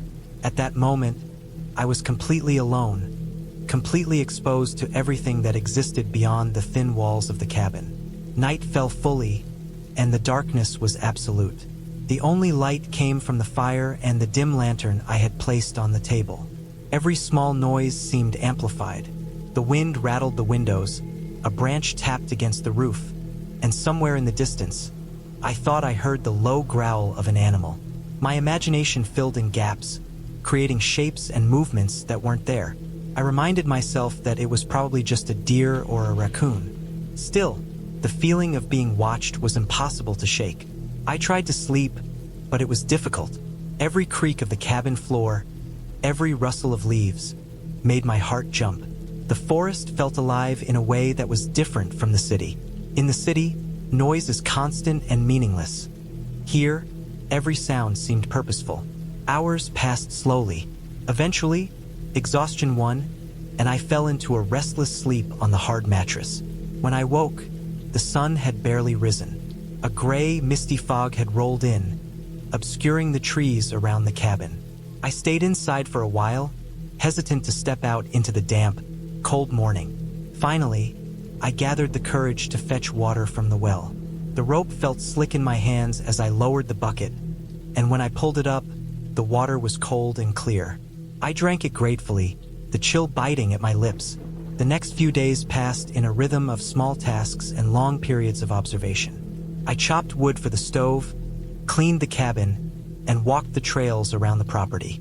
I noticed the small details, the way the sunlight moved through the trees, the tracks of animals in the dirt, the smell of wet earth after rain. But with each passing day, the feeling of unease grew.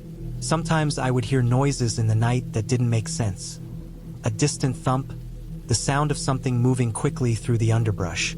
I knew there was likely nothing human nearby, yet the fear remained. On the third night, the sense of isolation became almost unbearable. A storm had rolled in, and the wind howled through the trees. Rain lashed against the cabin walls, and I could hear the creek nearby swelling with water. The cabin shook with the force of the wind, and branches scraped against the roof. I stayed close to the fire, listening to the storm, feeling every gust as though it were trying to push me out of the cabin. That night, I could not sleep at all. The storm kept me awake, but also made me hyper-aware of everything around me. I realized that in all my preparation, I had not considered what it would be like to be trapped in a cabin with nothing but nature, exposed to it fully, without the constant reassurance of human presence. The isolation was physical but also mental. Every sound, every shadow, seemed to carry meaning. I understood why people might feel truly frightened in such circumstances. The next morning, the storm had passed. The forest was wet and gleaming, droplets hanging from every branch. The air smelled of rain and earth, strong and fresh. I felt a sense of relief at seeing the sun, but also a lingering tension. I knew that the forest was not friendly. It was indifferent.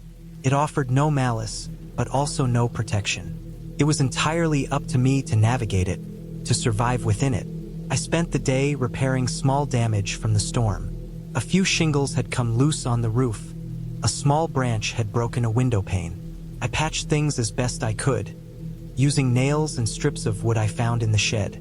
Each task took longer than I expected, and I realized how little I knew about maintaining even a small, simple cabin. My city skills, emails, online research, office work were useless here. Every action had a tangible, immediate consequence. Over the next few days, I continued to explore. I found animal tracks, watched a deer cross a clearing, and observed birds building nests. I began keeping a journal, documenting everything I saw and did. Writing helped calm my mind. I realized that fear was not just about what could happen, but about the lack of information, the unknown. By recording the details of my environment, I regained a small measure of control. On the fifth day, I noticed something unsettling. While walking the trail, I found footprints near the creek that did not match any animals I knew. They were human-sized, but the pattern was irregular. I felt my stomach tighten. The cabin was supposed to be isolated. I considered the possibility that someone else had been on the property, but the rental agency had assured me that the area was rarely visited. Still, I decided to be cautious, keeping my knife close and checking the locks on the doors more carefully than before. That night, I slept lightly. I had left the lantern on near the window and kept the fire burning. Every small noise caused me to sit up, listening. I was tired, yet the adrenaline from the discovery of the footprints prevented deep sleep. Eventually, I drifted off exhausted. The next morning, I discovered more footprints, closer to the cabin. My heart sank. Someone had been near while I slept. I inspected the surrounding area and found small signs. Broken twigs, disturbed leaves, and faint, irregular footprints. I realized that I had been lucky so far, that no one had tried to enter the cabin. Fear pressed down on me in a way that was heavier than any night in the forest. This was not imaginary. There were other humans here, watching, moving silently, and I was alone. I decided to take action. I moved furniture to block the main door as best as I could, set a small alarm system I had brought. Just a string of bells I could rig to make noise if someone tried to enter, and stayed vigilant. Each step I took around the cabin was careful. Each sound outside made me tense. I knew I had to remain calm, but my mind raced with scenarios. I had no one to call immediately. Cell service was weak, and even if I could call, it might take hours for help to arrive. The next 2 nights were tense, but uneventful. I slept in short stretches, waking at every sound. I realized that fear had a rhythm of its own. When you are aware and alert, every sound carries meaning. But when you finally relax, it fades. I had learned to walk the line between vigilance and exhaustion. By the end of the week, I had grown more competent in handling the cabin, the environment, and my own fears. I had learned to start the fire efficiently, to fetch water quickly, and to inspect the surroundings without panic. I had also learned to read the forest, the subtle signs of animal movement, the sounds of changing weather, and the shifts in light that indicated approaching danger or safety. The footprints never returned, and I assumed the person had moved on. On the day I was scheduled to leave, I packed methodically, checking every corner, sweeping the floor, and making sure the cabin was left as I had found it. I unlocked the door, took one last look at the weathered structure, and stepped out into the bright morning. The forest seemed calm, almost welcoming now. I walked to my car, started the engine, and drove back along the winding dirt roads. The sense of isolation remained with me for a while, but it was tempered by a profound sense of accomplishment. I had confronted fear directly, survived, and gained knowledge I could not have learned in any other way. When I reached the main road, I felt the tension leave my body. The city lay ahead, with its noise and lights, but I carried a new understanding. Isolation and fear were not abstract concepts. They were physical, tangible experiences. I had faced them alone, without help, and come through with my senses sharpened and my mind clear. The cabin had been terrifying at times, but it had also been a teacher. I realized that fear is not something to be entirely avoided. It is something to be understood, faced, and respected. Driving away, I looked back at the forest, the cabin now just a small shape among the trees. I felt a strange mixture of relief and gratitude. I had entered seeking solitude, but I had gained something far more valuable: knowledge of myself, of my limits, and of the quiet, indifferent power of nature. I knew I would return someday, better prepared, more aware, and more respectful of the raw reality of being alone in the wild.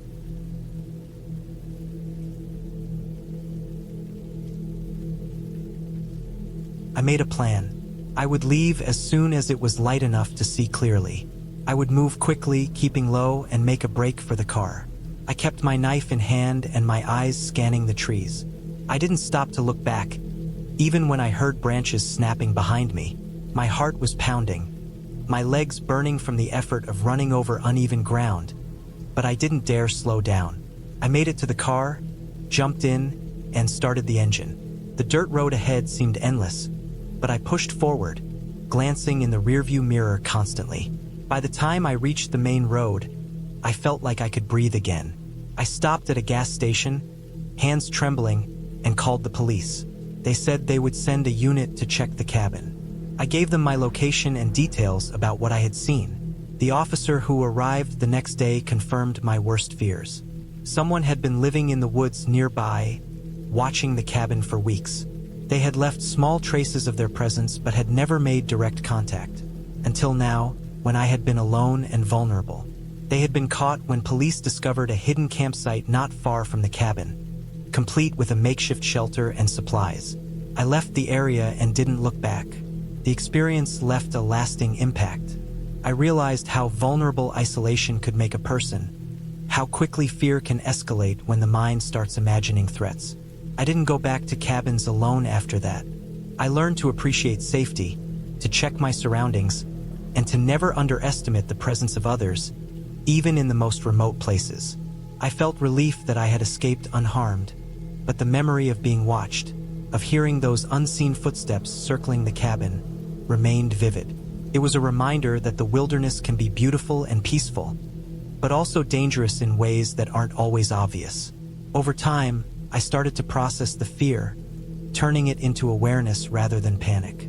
I took self-defense classes, I studied survival tactics, and I learned how to assess a location for safety before going alone. The cabin experience became a benchmark for what true isolation could feel like, and I carried it with me as a lesson. Respect the wilderness, respect its silence, but never forget that humans can be the most unpredictable element of all. Years later, I returned to nature, but never alone, never to a place without communication. The woods still hold a strange beauty, but I approach them with caution now.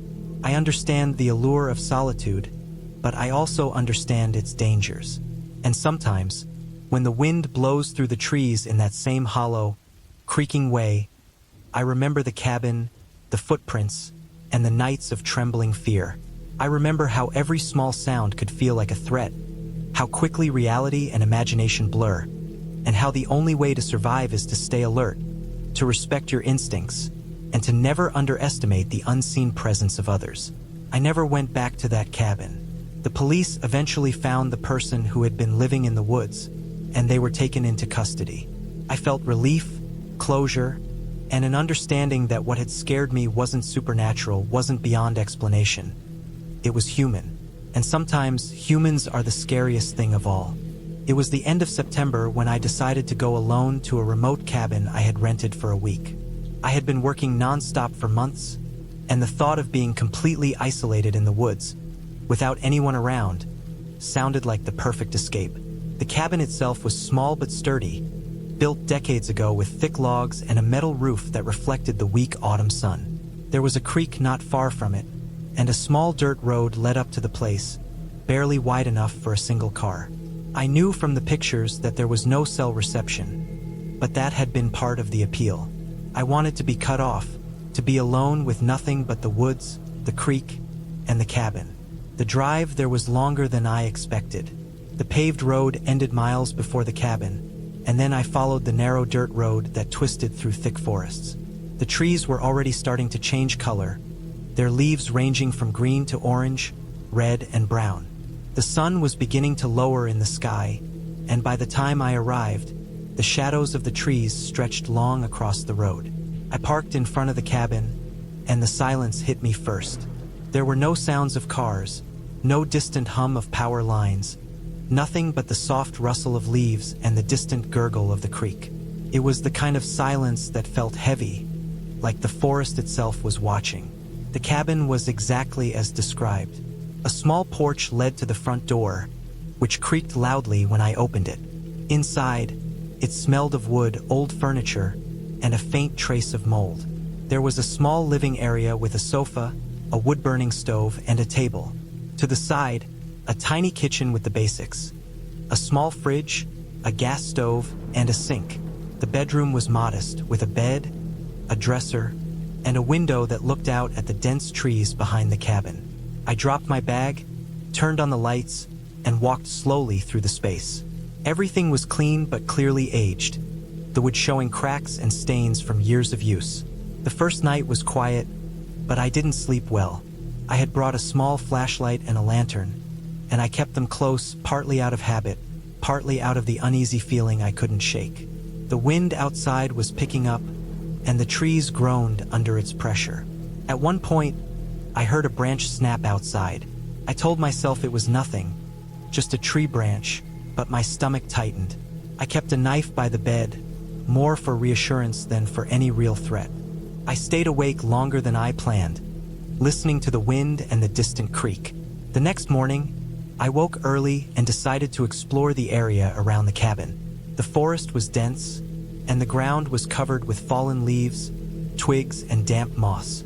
I followed the creek for a while, noticing animal tracks in the mud. Deer, probably, and smaller ones I couldn't identify. The isolation felt peaceful at first, but as the day went on, a nagging feeling of being watched crept in. I kept turning my head, scanning the trees, but I never saw anyone. Still, the feeling persisted, gnawing at the edges of my mind.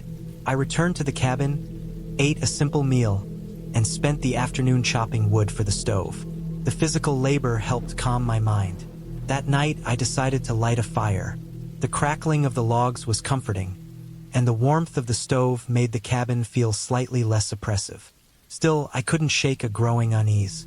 Every sound outside, the wind, the rustle of leaves, the occasional snap of a branch, made my heart jump. I stayed up later than before, inspecting the locks on the doors and windows multiple times. On the third day, the sense of isolation began to weigh heavily on me. I had thought solitude would be freeing, but instead it felt like a pressure building around me. I started noticing things that didn't make sense at first.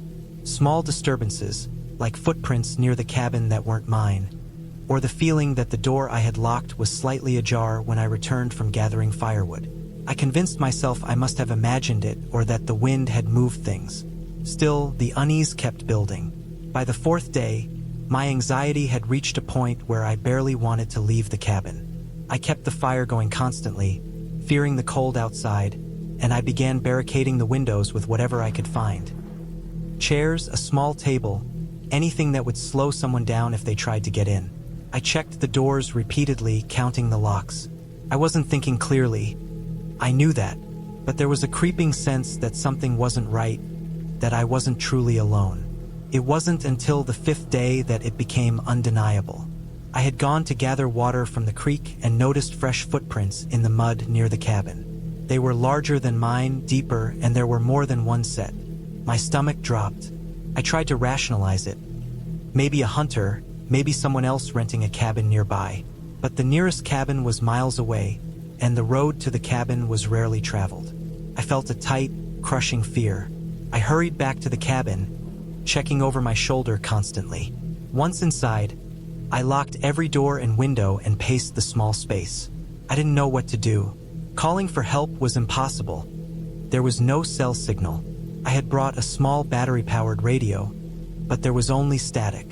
I considered leaving, but I would have to walk several miles through the forest to reach the nearest main road, and I had no idea if whoever or whatever was near the cabin would be watching. I felt trapped.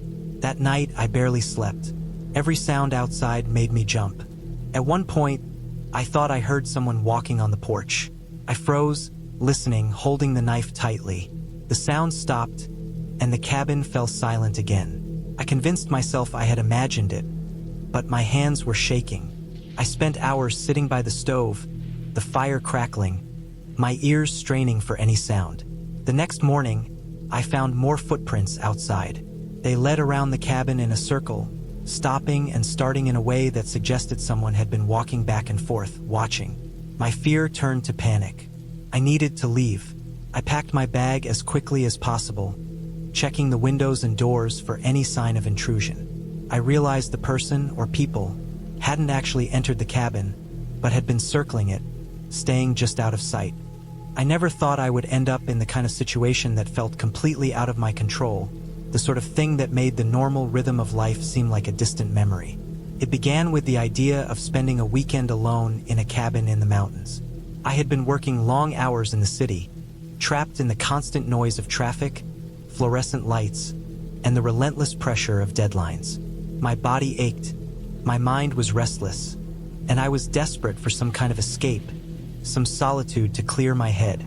I found a small cabin listed online, tucked away in a remote section of forested mountains, accessible only by a narrow, unpaved road.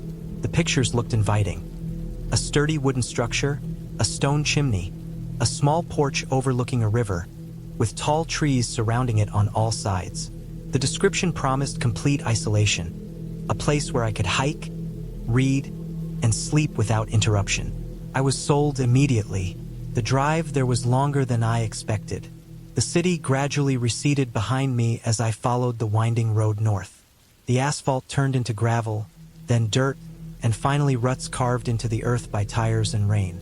Each bend in the road revealed more of the wilderness, trees so dense they blocked the sun, and cliffs that dropped sharply to rivers below.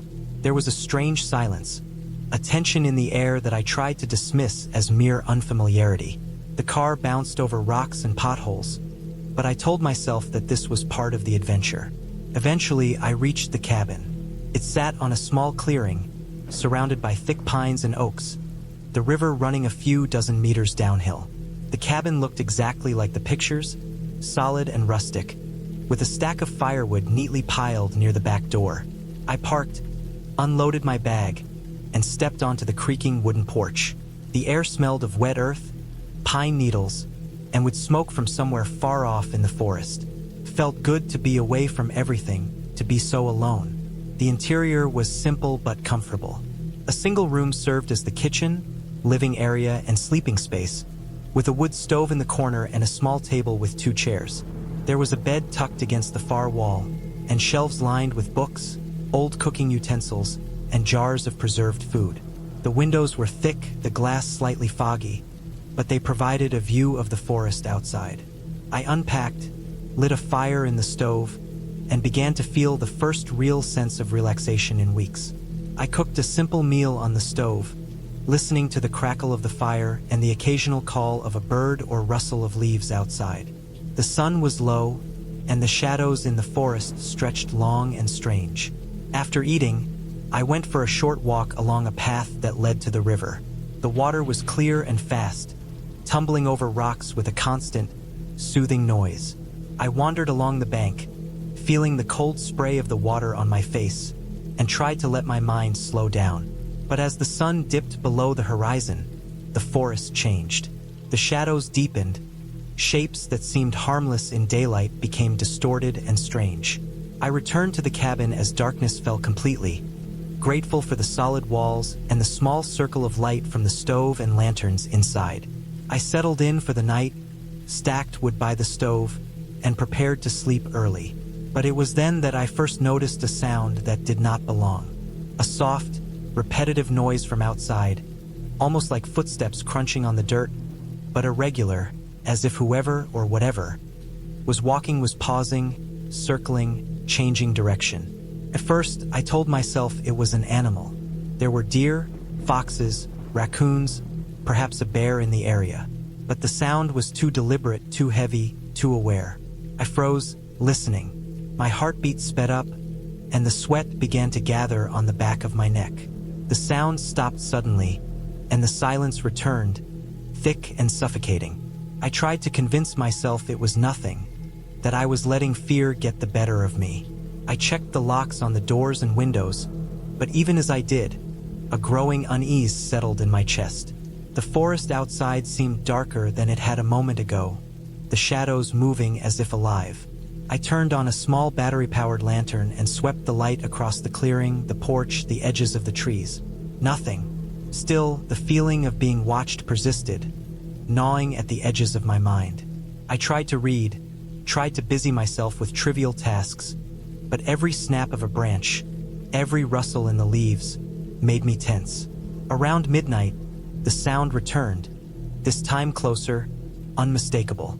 Footsteps crunching through leaves and broken twigs, circling the cabin slowly, almost methodically. I could hear breathing now, uneven, deliberate. My stomach dropped. This was not an animal. My mind raced through possibilities. Maybe someone else had rented the cabin and gotten lost. Maybe a hiker had wandered off the trail. Maybe a thief, a desperate person looking for shelter, or worse. I realized I had no way of contacting anyone. There was no cell signal in this area, as I had noticed during the drive-in. The nearest neighbors were miles away, and I had no idea if anyone was even in the area. I tried to calm myself, reasoning that the cabin doors were sturdy, that I had the stove as a makeshift weapon if necessary, and that staying calm was critical. But as the footsteps continued, I knew that whatever or whoever was outside was testing me, probing, waiting for a mistake. I moved quietly, trying to gather whatever I could use to defend myself. A metal poker from the stove, a heavy cast iron pan, and a large knife from the kitchen. I positioned them near the door and windows, every sense alert. Hours passed like this, with the sound of footsteps circling the cabin, sometimes fading, sometimes returning closer. I did not sleep. My body ached. My mind screamed for rest, but I could not risk it. Occasionally, the footsteps stopped entirely, replaced by silence that was even more frightening. I found myself watching the shadows outside as though they held the key to survival, waiting for a figure to emerge.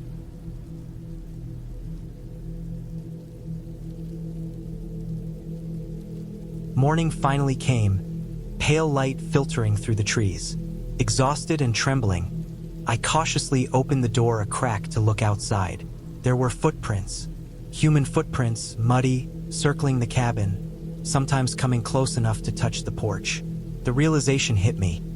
Someone had spent the entire night outside, watching me, circling me, waiting. Panic surged, but I forced myself to think clearly. I grabbed my backpack, packed essential items, and considered my options. I could not stay here. I could not walk down the road blindly. The person outside could still be there. I needed a plan. I decided to wait for the sun to rise higher and then move quickly to the car, keeping to the cover of trees and rocks. I kept my weapons ready, eyes constantly scanning. Slowly, carefully, I made it to the car, loaded my bag, and kept the doors locked as I started the engine. I drove slowly at first, watching for movement along the road, ready to abandon the car and flee into the forest if necessary. The road seemed longer than before, every bend and shadow a potential threat. But gradually, the forest thinned, and signs of human habitation appeared. The feeling of being hunted did not leave me for days, even after reaching a nearby town. I reported the footprints and my experience to the local authorities. They took notes and said the area sometimes attracted people who would camp illegally, sometimes even stalkers or thieves, but nothing concrete was found. They encouraged me to be cautious and avoid isolated cabins in the future. Weeks later, I returned to the city, carrying the memory of the cabin with me like a scar. I never returned to the mountains. I avoided isolated areas, learned to trust instincts, and remained hyper-aware of my surroundings for months. The fear stayed with me, but it also left me with a heightened sense of caution, a deeper understanding of the dangers of isolation. Eventually, the memories became less immediate, but I never forgot the feeling of being surrounded, watched, and powerless. And I never underestimate the importance of safety in wilderness areas again. I came to understand that the mountains are beautiful, but they are also unforgiving. Solitude can be healing, but it can also be dangerous. I learned to prepare meticulously, to respect the unknown, and to never assume that an empty cabin guarantees safety. The experience changed me profoundly, leaving me more careful, more aware, and more grateful for simple human presence. Even now, when I think of that cabin, the memory is sharp. The smell of wet pine, the cold river, the sound of footsteps circling in the night, and the hollow feeling of isolation. But it is balanced by a sense of survival, of learning, and of taking control in a situation where panic could have destroyed me. I carry that lesson with me, a reminder that the world is not always safe, and vigilance is not paranoia, it is survival.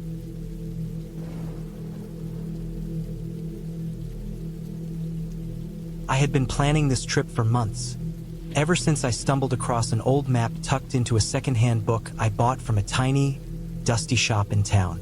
The map showed a small cabin, almost invisible, tucked deep into a forested valley that I had never explored before. There were no roads leading to it, only thin, barely marked trails that crisscrossed the hills like veins. I had imagined myself in the quiet of the woods, disconnected from the noise of the city, completely alone. I wanted isolation, and the cabin promised it. I packed my backpack meticulously. Sleeping bag, water filters, canned food, a first aid kit, my trusted pocket knife, and a map. I also brought a small solar-powered lantern, just in case the sun fell before I reached the cabin. The drive to the forest was long. The paved roads gave way to gravel paths, and eventually, my car was bouncing along a barely there trail, trees pressing on either side like the walls of a tunnel. The sky had been clear when I started, but now clouds were gathering, thick and low. I remembered the forecast said no rain, but forecasts are often wrong. I parked the car near a widening of the path where I judged it was safe enough to leave it, and strapped on my backpack. The forest smelled damp and earthy. Fallen leaves, pine needles, and the scent of wet soil filled the air. The trail was narrow and uneven. Roots snaked across it, threatening to trip me with each step. Moss covered the rocks, slick with the lingering moisture of morning dew. I followed the map carefully, using landmarks I had studied. A twisted oak near a small stream, a rock formation shaped like a triangle, a fallen pine that had blocked the path until recently. Everything matched. The forest seemed quiet at first, almost unnervingly so. Birds chirped occasionally, but their calls were distant. The deeper I went, the quieter it became. I realized that the usual forest noises, the rustle of squirrels, the hum of insects, had dwindled. It was not silence exactly, but a sort of muted tension that made me feel watched. By late afternoon, I reached a clearing. The cabin stood there, almost hidden among thick pines. It was smaller than I had imagined, made of rough, weathered logs with a steeply pitched roof and a tiny chimney. Windows were dark and dusty. A thin column of smoke rose lazily, suggesting that someone had been here recently. I approached cautiously. The door was ajar, and the hinges creaked as I nudged it open with my shoulder. The smell of old wood and dampness hit me. Inside, the cabin was sparse. A small table, a couple of chairs, a wood-burning stove, and a pile of firewood. There was a bed in one corner, the mattress lumpy but usable. On a shelf, I found some canned food and an old lantern, dusty but intact. The place was abandoned enough to feel private, but not so much as to seem unsafe. I decided to stay. I unpacked my gear, stacked firewood near the stove, and set up my sleeping area. The sun was dipping behind the trees, and shadows lengthened across the cabin. I built a small fire, the scent of burning wood filling the room, and made myself some soup. As night fell, the forest outside became a wall of darkness. The trees merged into black shapes, and the wind carried an eerie moan as it rushed through the branches. I tried to ignore it, telling myself that this was normal, just the wind, just the forest. But then I noticed something. The shadows outside the cabin window seemed to move in ways the wind couldn't explain. A branch scraping against the wall is one thing, but these were larger movements, too deliberate. First, I thought it was my imagination. Darkness tends to play tricks on the mind. I double-checked the door. It was securely latched. I sat by the fire, telling myself that I would feel safer once I was in bed, the warmth around me. Sleep didn't come easily. Every small noise made me flinch, the rustle of leaves, the snap of a twig under some animal's foot, the occasional creak of the cabin as the wood settled. Then I heard it, a faint scraping, like someone dragging a heavy object slowly along the forest floor. I froze. My heart thumped painfully. I held my breath, listening. The sound stopped, then started again, closer this time. I realized with a jolt that it wasn't an animal. It was too measured, too purposeful. My first thought was that someone had followed me. I remembered the map. The cabin was supposed to be secluded, unreachable except by the trail I had taken. But that didn't mean it was impossible for someone else to find it. Fear twisted in my stomach. I grabbed my knife, small but sharp, and edged toward the door. Peering out the small window, I saw nothing. The shadows had shifted, but nothing human was visible. The scraping continued, moving along the edge of the clearing. It stopped abruptly, then the forest went silent again. I sat back, trying to calm myself. Maybe it was just a deer or a moose, dragging something, but instinct screamed otherwise. I stayed awake the entire night, fire burning low, eyes fixed on the door and windows. Every sound was magnified, the whistle of the wind, the occasional branch snapping, the distant call of an owl. Morning came slowly, pale and gray, filtering through the windows. I stepped outside to inspect. The ground was littered with broken branches and flattened leaves. There were footprints, not my own, that led up to the cabin and disappeared into the trees. They were too large to be an animal. Someone had been here. The next few days were tense. I tried to stick to a routine, collecting water from the stream, chopping firewood, exploring the perimeter. Each time I ventured beyond the immediate clearing, I was hyper-aware of every sound.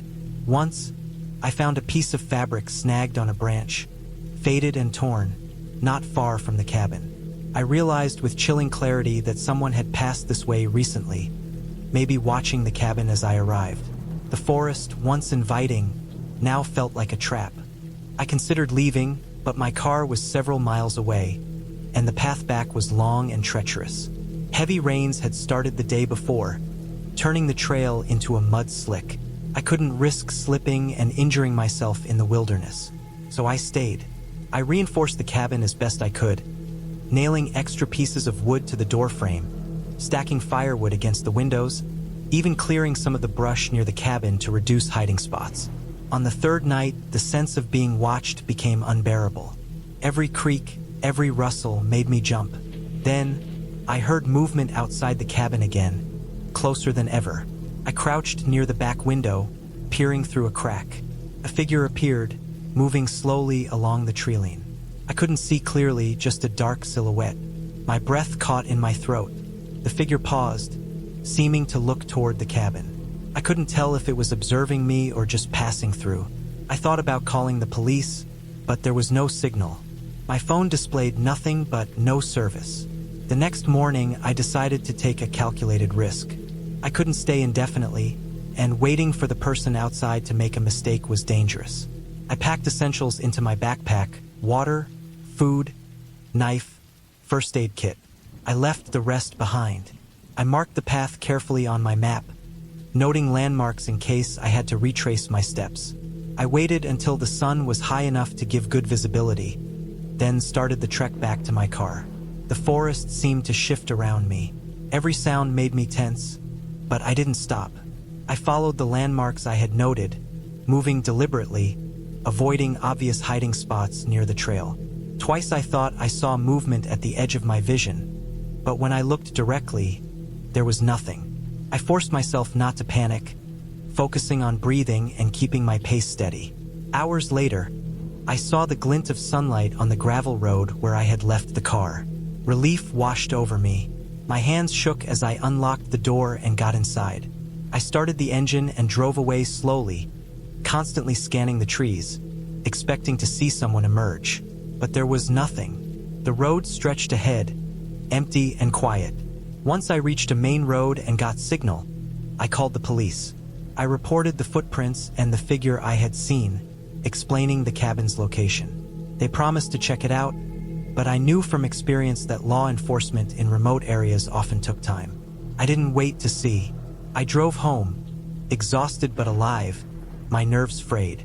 In the weeks after, I thought about the cabin often. Part of me wanted to go back, to prove that it had just been my imagination, that the forest was safe. But the fear lingered, a memory that would never fade. I realized that isolation, while tempting, carried risks I hadn't fully considered. People think of forests as peaceful retreats, but they can hide dangers that no map can reveal.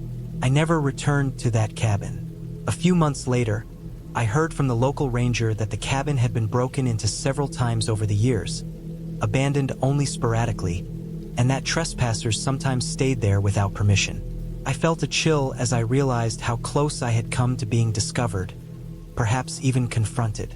The forest was beautiful still, but I now understood that it could be ruthless, indifferent, and at times terrifying. Even now, when I think of forests, I remember that week in the cabin. The feeling of being watched, the silence that wasn't quiet, the footprints that weren't mine.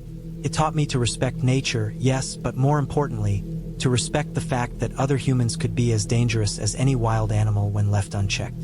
I still hike sometimes, but I make sure I am never truly alone, and I always check every sign, every sound, every shadow. That cabin was a lesson in vigilance, fear, and survival, one I carry with me every time I step into the woods.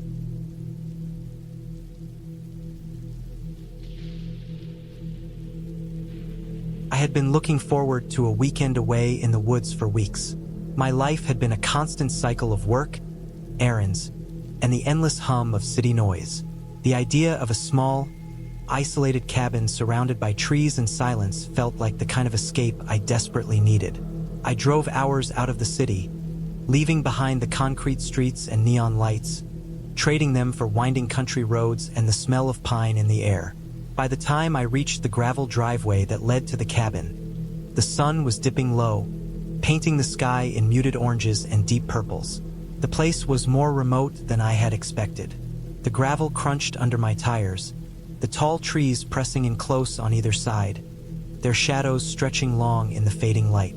The cabin itself was small, made of rough, weathered logs with a steep roof and a stone chimney that hadn't been used in months, maybe years. The windows were clean, but the glass had a slight foggy haze, the kind that comes from years of changing weather. I parked my car near the front porch, stepping out and letting the cold air hit me.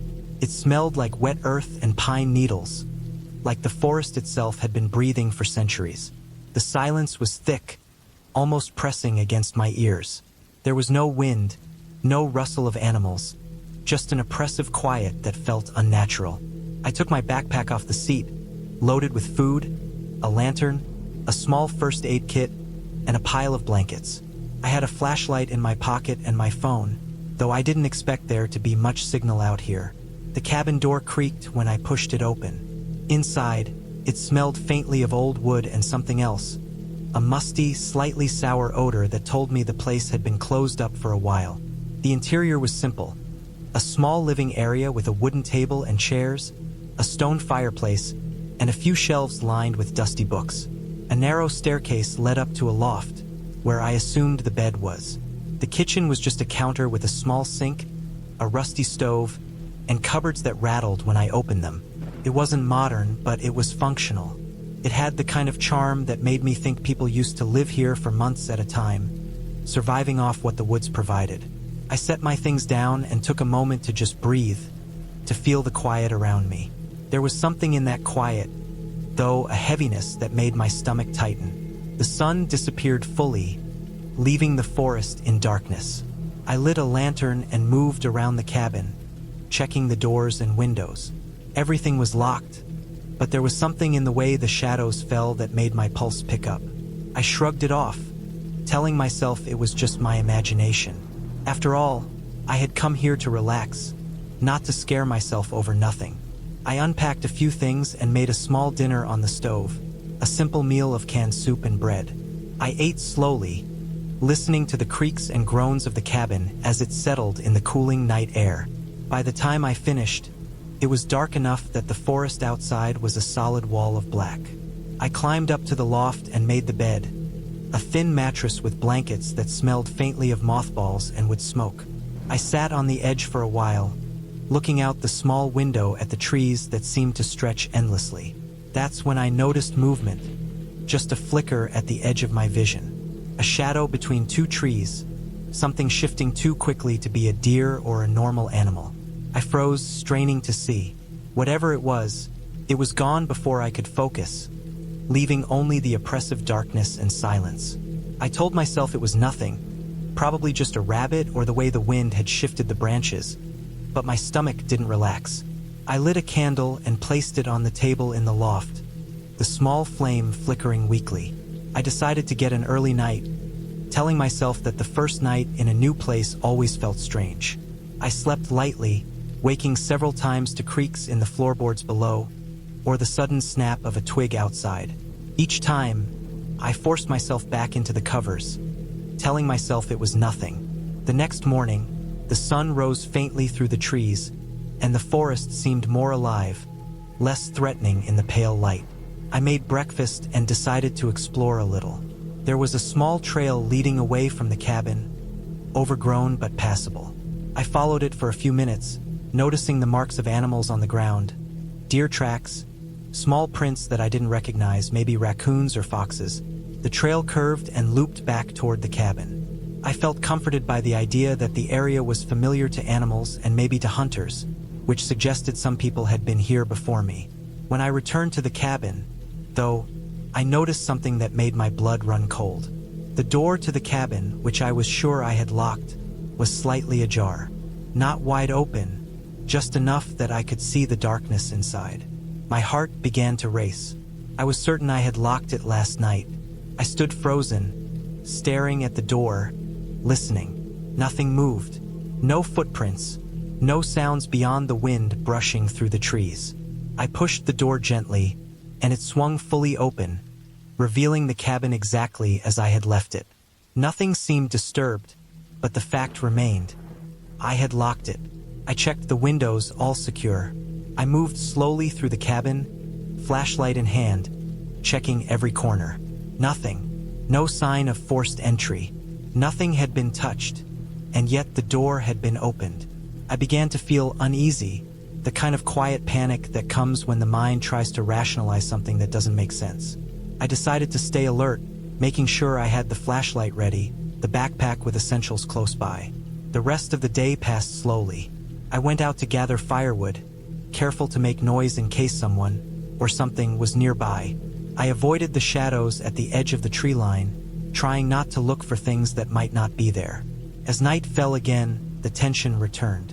I could hear distant noises, the crack of branches, rustling leaves. Sometimes it sounded close, almost too close. My flashlight beam scanned the clearing around the cabin, but I saw nothing. The forest swallowed everything, and my mind kept returning to that slightly open door, that impossible fact that it hadn't been open when I had gone out. I decided to sleep in the living area that night, leaving the loft for storage. I placed the lantern near the door, ready to illuminate anyone who might come inside. I didn't hear footsteps that night, but I did hear a low, dragging sound, faint, almost inaudible, like something heavy moving over the forest floor. I sat up in bed, straining to listen. The sound stopped abruptly, leaving only the hum of the cabin settling. I lay awake, gripping the flashlight, until the first gray light of dawn crept through the trees. The next morning, I tried to rationalize everything. Maybe the door had been left unlocked by whoever maintained the cabin, or maybe I had been careless and forgot. I walked around the cabin, checking for footprints. There were none, except for mine, which circled the cabin obsessively as I checked each wall. I felt a creeping sense of being watched, the kind that settles in your stomach and refuses to leave. I resolved to leave the next morning if nothing happened, but I still had one more night planned. I told myself I could handle it. By the third night, the unease had grown unbearable. The forest seemed to press closer with each passing hour. The dragging noises returned, and this time I was certain they were closer, coming from just beyond the clearing. My eyes darted constantly, flashlight sweeping the tree line. I could feel my pulse in my temples, my hands cold and clammy. I decided to sit in the corner, the lantern illuminating the doorway. I couldn't bring myself to sleep. Hours passed in near silence, punctuated by distant cracks, snaps, the whisper of something moving. At one point, I noticed marks on the outer wall of the cabin. Small scratches, shallow but deliberate, as if something had been trying to get in. Panic gripped me, but I forced myself to step back and examine them rationally. They were consistent with animal claws, maybe a bear or a large dog, but the pattern was strange, too precise to be random. My survival instincts kicked in. I grabbed my backpack, leaving everything else behind, and decided to hike to the nearest road, following the trail I had scouted earlier. I walked carefully, flashlight in hand, moving slowly along the trail. The forest seemed alive with sound, every crack of a branch and rustle of leaves sending me into heightened alert.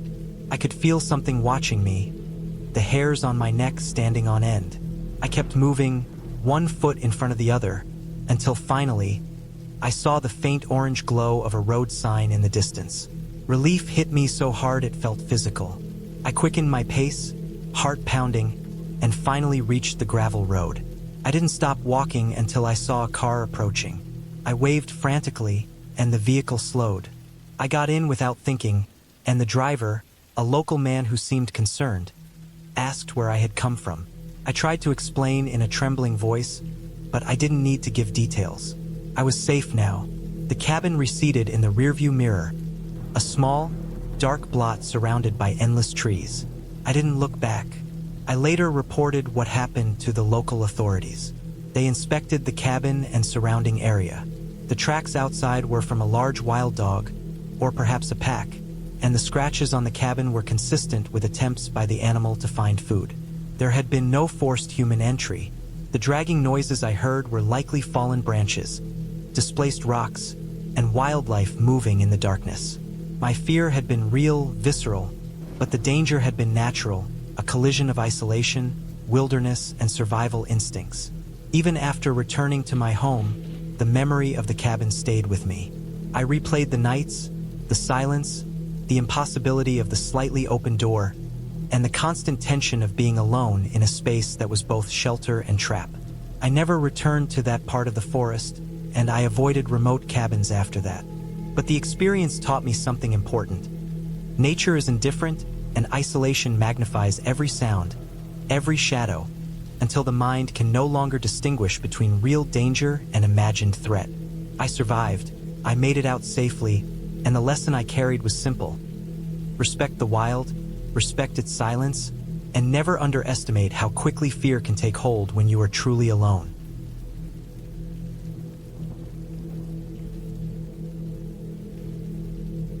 I had been planning this solo cabin trip for months.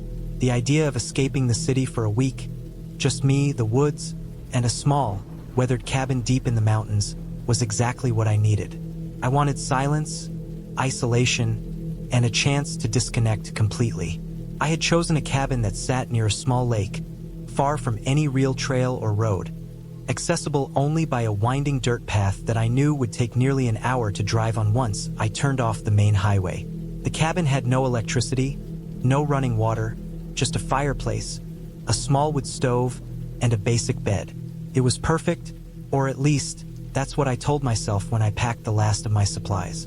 The drive there was long, the kind that makes you question your sanity halfway through. The last 10 miles of dirt road were narrow, full of potholes, surrounded by dense pine trees so close together that sunlight barely reached the ground. By the time I arrived, the sun was low, painting everything with a golden glow that made the woods look peaceful and welcoming. The cabin itself was old but sturdy, made of thick logs that had darkened with age. The windows were dusty, the door creaked when I opened it, and the smell of wood smoke and damp earth filled the air.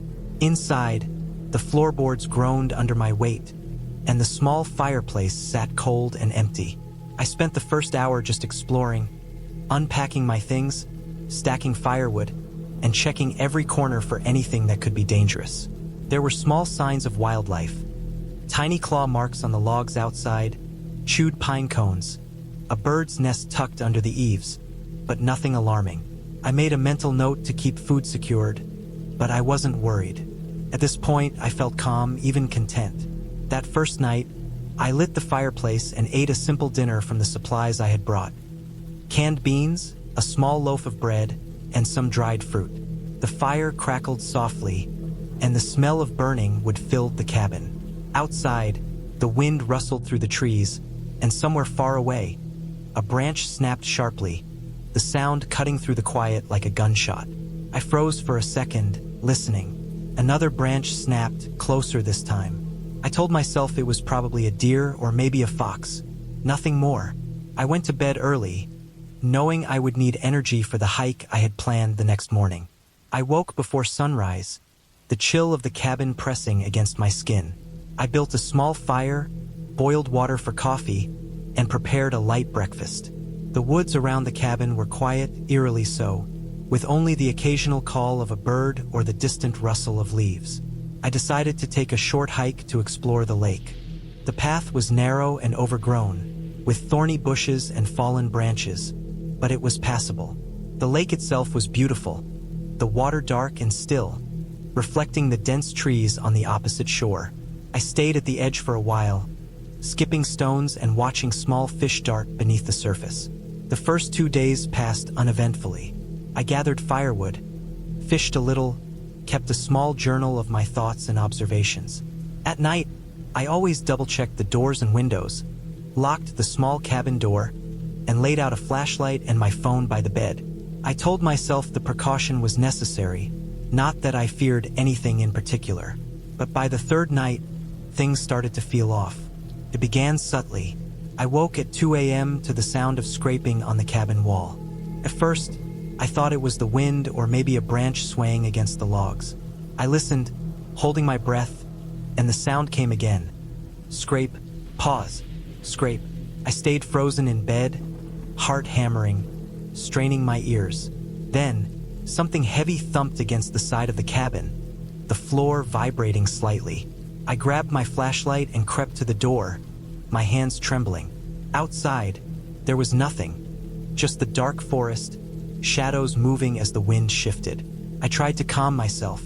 Maybe an animal, maybe a bear or a large raccoon. But something about the timing and the way the thumping was deliberate made me uneasy. I closed the door, wedged a chair behind it, and returned to bed, though sleep came fitfully. The next day, I stayed closer to the cabin, chopping firewood and cleaning supplies, keeping my mind busy. But every now and then, I would catch the feeling of being watched, the prickling awareness that someone or something was observing me from the trees. The sound of branches breaking or leaves crunching made me jump. I tried to rationalize it.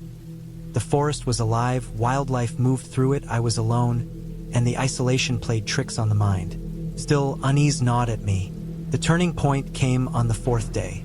I had gone to collect water from a small stream about half a mile from the cabin. On the way back, I noticed fresh footprints in the soft mud, larger than mine and human-shaped. I stopped, heart pounding, scanning the woods. The prints didn't belong to any animal I knew, and they led toward the cabin. My stomach sank. I quickly checked around me, the quiet forest suddenly feeling oppressive. I ran the rest of the way, my mind spinning through worst-case scenarios. The cabin looked the same, silent and empty, but now the isolation felt menacing. I stayed inside for the rest of the day, boarding up windows with spare wood, placing rocks under doors to make noise if anyone tried to enter. I rationed my food just in case. By evening, I had lit multiple fires, keeping the flames high, knowing the glow might deter anyone watching. I sat awake all night, listening, waiting for any sign of intruders. Scrapes and thumps came sporadically against the cabin walls, but I stayed quiet, not daring to investigate. The fifth day brought the most terrifying experience. I was gathering more firewood when I saw a shadow move between the trees, quick and deliberate. I froze, holding my breath, heart thundering in my chest. The shadow vanished as quickly as it appeared. My first instinct was to call for help, but my phone had no service. The nearest town was miles away, and leaving the cabin meant risking an encounter in the woods. I realized I needed a plan. I spent the afternoon creating makeshift alarms around the cabin. Stretched strings tied to cans, sharp stones placed near entry points, anything that would alert me to movement. I also prepared weapons from my tools, a heavy axe, a large knife, even a metal rod. I told myself I was being cautious, but the truth was fear had rooted itself firmly in my mind. That night, the noises escalated. The thumping became rhythmic, like deliberate pounding. Scrapes against the walls became louder, sharper. I stayed in the center of the cabin, near the fire, gripping my axe. Hours passed, the tension unbearable. I didn't sleep. At one point, I saw the shadow of a figure pass outside the window, just for a second, and I could hear faint breathing. Panic surged. I considered leaving, running down the dirt road in the dark, but I was terrified of what I might encounter outside. Morning finally came. Exhausted, I crept to the window to check. There were no footprints, no signs of forced entry, just the usual forest floor. Maybe the figure had left. I didn't know. I didn't care. I knew I couldn't stay another night. I packed quickly, gathering everything I had brought. My hands shook as I loaded the car. I kept my axe and knife close, scanning the woods constantly. As I drove down the dirt road, I felt the oppressive weight lift slightly, though my nerves were still raw. Halfway to the main highway, I passed a small ranger station. I stopped and told them everything, the footprints, the noises, the sense of being watched. They took notes but didn't seem overly surprised. Apparently, the area had incidents of trespassers, sometimes people living in the woods illegally, and occasionally hikers had been followed or intimidated. They assured me the police could check the cabin later. By the time I reached my apartment in the city, the sun was setting. I was physically exhausted, emotionally drained, but grateful. I had survived the week alone in isolation without any real harm, but I had also learned that the wilderness could be more terrifying than I had imagined. Not because of ghosts or monsters, but because of real threats. Isolation, unprotected exposure, and the unknown behavior of others who might be nearby. Weeks later, I went back to the cabin, accompanied by 2 rangers. The cabin was exactly as I left it, but signs confirmed someone had indeed been there. Footprints leading to and from the cabin, partially hidden under fallen leaves. Evidence that someone had been inside, possibly watching. I felt a chill, but also a strange relief. I had survived purely because of caution, preparation, and vigilance. The forest was still beautiful, but I would never underestimate it again. The memory stayed with me, a constant reminder that danger in the wilderness is very real and very human, and that survival sometimes depends on nothing more than awareness, preparation, and staying calm under pressure.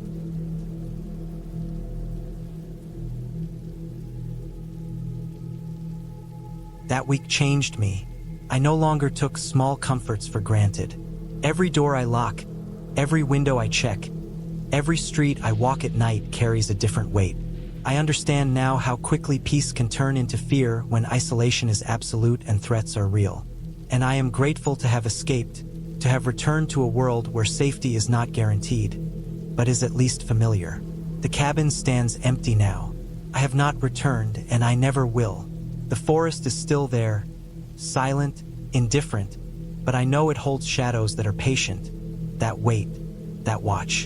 And I know that some things in the world are not stories, not ghosts, not fairy tales. They are real and they are waiting. I survived because I was careful, alert, and unwilling to surrender to the night.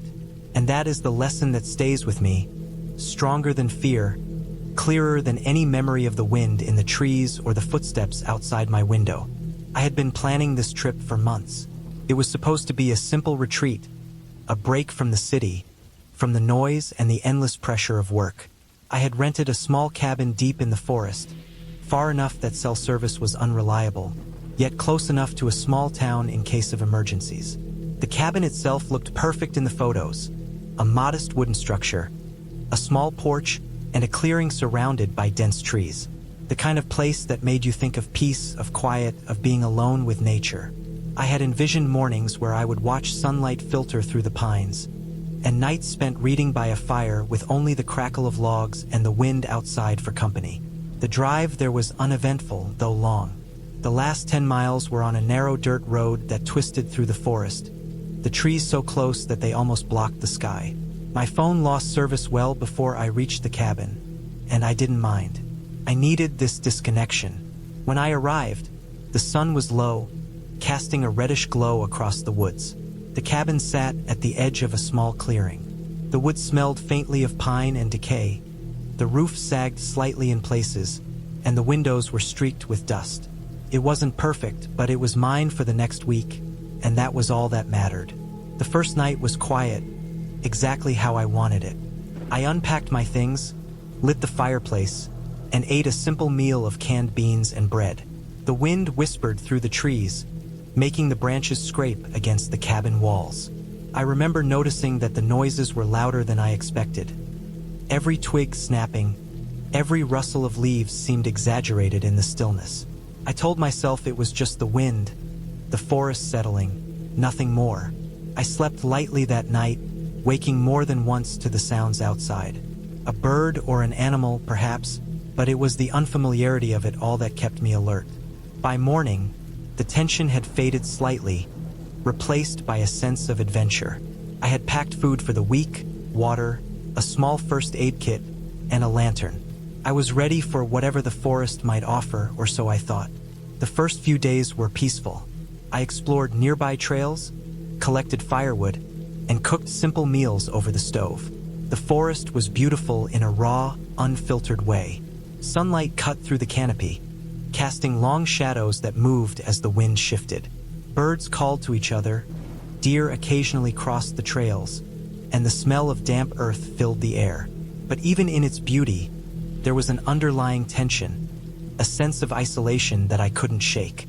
Every sound, every movement in the trees seemed amplified. I told myself it was just me getting used to being alone, that my mind was filling the silence with imagined threats. On the third night, things started to feel different. I had gone to bed earlier than usual, tired from a long hike. The wind had picked up, rattling the cabin windows and making the trees groan. Around midnight, I was awakened by a sound outside, something heavy moving through the underbrush. I froze, straining my ears, but the sound stopped as suddenly as it had begun. My heart was racing, and I kept thinking of plausible explanations. A deer, a raccoon, maybe a bear moving through the forest. I checked the locks on the doors and windows, reassured myself that the cabin was secure, and tried to sleep. The next day, I went for a longer hike, trying to push the thoughts from my mind. The forest was denser than I remembered, and I had to navigate through thick undergrowth. The trail became less obvious, and I realized I might be walking in circles. I felt a creeping unease, a sense that I was being watched, though there was no one around. Eventually, I returned to the cabin, sweaty, scratched, and exhausted. I double-checked the doors again and made sure the firewood was stacked near the cabin in case I needed to start a fire quickly. That evening, I noticed something strange near the edge of the clearing. Footprints. They were large, muddy, and fresh, leading from the treeline toward the cabin, then back into the forest. I felt my stomach drop. I knew I hadn't seen anyone else on the trails. I took a deep breath, trying to rationalize it. Maybe a hunter, maybe someone else renting a cabin nearby. But the thought didn't calm me. I kept the lantern close that night and sat by the fire until exhaustion finally claimed me. The following day, I decided to stay closer to the cabin. I cleaned, organized supplies, and prepared for another night of isolation. The sun was low when I finished gathering firewood, and I noticed more footprints, this time closer to the cabin. They were the same size, the same shape. They had passed the porch, circled the cabin, and disappeared into the woods. My heart sank. I began to understand that someone or something had been near the cabin while I was out hiking. The realization made the forest feel smaller, more claustrophobic, as if the trees were pressing in around me. I decided to be cautious. I reinforced the door with a piece of firewood, placed a heavy chair against it, and kept the lantern nearby. Every creak of the cabin made me flinch. The night was long and tense. I stayed awake, listening, watching the shadows dance across the walls.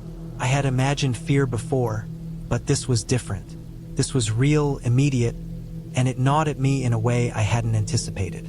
On the fifth day, I tried to leave. I wanted to drive back to the town, to safety, but the road was blocked by fallen trees from a storm the night before. I was trapped. Panic began to rise in me, but I forced myself to stay calm. I gathered more firewood, ensured that the windows and doors were secure, and prepared for another night. The sun dipped below the horizon, leaving the forest in a deep, suffocating darkness. I could hear something moving outside. Branches snapping, leaves rustling, heavy footsteps. I didn't know if it was an animal or a person. I didn't want to find out. As the night wore on, the sounds grew closer. Something was circling the cabin, testing it. I could hear it pause, shift, and move again. My mind raced with possibilities, none of them good. I stayed in the corner of the room with the lantern, ready to defend myself, though I had no weapon capable of stopping an intruder if they forced their way in. Hours passed like this, my nerves fraying with each sound. Eventually, the noises stopped. I don't know if it left or was simply waiting. I didn't sleep that night. The next morning, I saw signs of forced entry. Scratch marks on the door frame, footprints closer to the windows, disturbed dirt near the cabin. I realized the intruder had tried to get in. I could feel the panic rising, but I forced myself to think clearly. I gathered what I could carry: food, water, my phone, a small camping knife, and prepared to move. I decided to leave the cabin and follow a faint trail I had noticed on one of my hikes, hoping it would lead to the main road. The hike was grueling. I moved quickly but quietly, constantly scanning for movement. The forest that had seemed so peaceful days before now felt hostile. Every snap of a twig, every rustle of leaves made me jump. I knew I wasn't alone. At one point, I thought I saw someone in the distance, just beyond the trees, but when I blinked, they were gone. My mind screamed at me to keep moving. Hours passed. My legs ached, my throat was dry, and my fear was constant. Finally, I broke through the dense forest into a clearing that led to a narrow gravel road. Relief flooded me. I ran to the road, waving my arms in case anyone came by. Soon, a truck appeared, and I flagged it down. The driver stopped, startled, but I managed to explain my situation in broken sentences. They called the authorities, and a ranger arrived within the hour. The rangers took me back to the cabin the next day. It was empty, no sign of anyone inside, but they found evidence outside. Footprints, disturbed soil, and a few items left behind that indicated someone had been living rough near the cabin, possibly observing me for days. I was shaken, but the authorities assured me that the person had likely moved on, and they would patrol the area more frequently. I left the cabin for good. The experience left me with a profound respect for isolation and the dangers it can hide. I had sought solitude, but instead, I had found the fragility of safety when no one else is around. I returned home, grateful for walls, doors, and the hum of a city that never sleeps. I kept thinking about the forest, the dark, the footsteps in the night, but I also knew I had survived because I stayed alert, stayed cautious, and kept moving.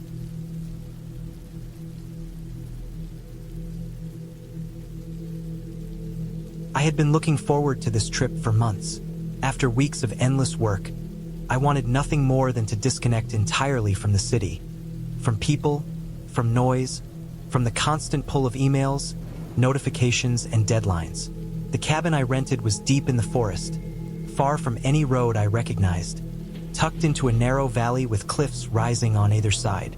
The pictures online had made it look isolated in the way that feels perfect at first glance. A small wooden cabin with a chimney, a single dirt path leading to it, surrounded by towering pine and fir trees, promised silence and solitude. What I did not realize was how real, isolated, could feel when no one else is around.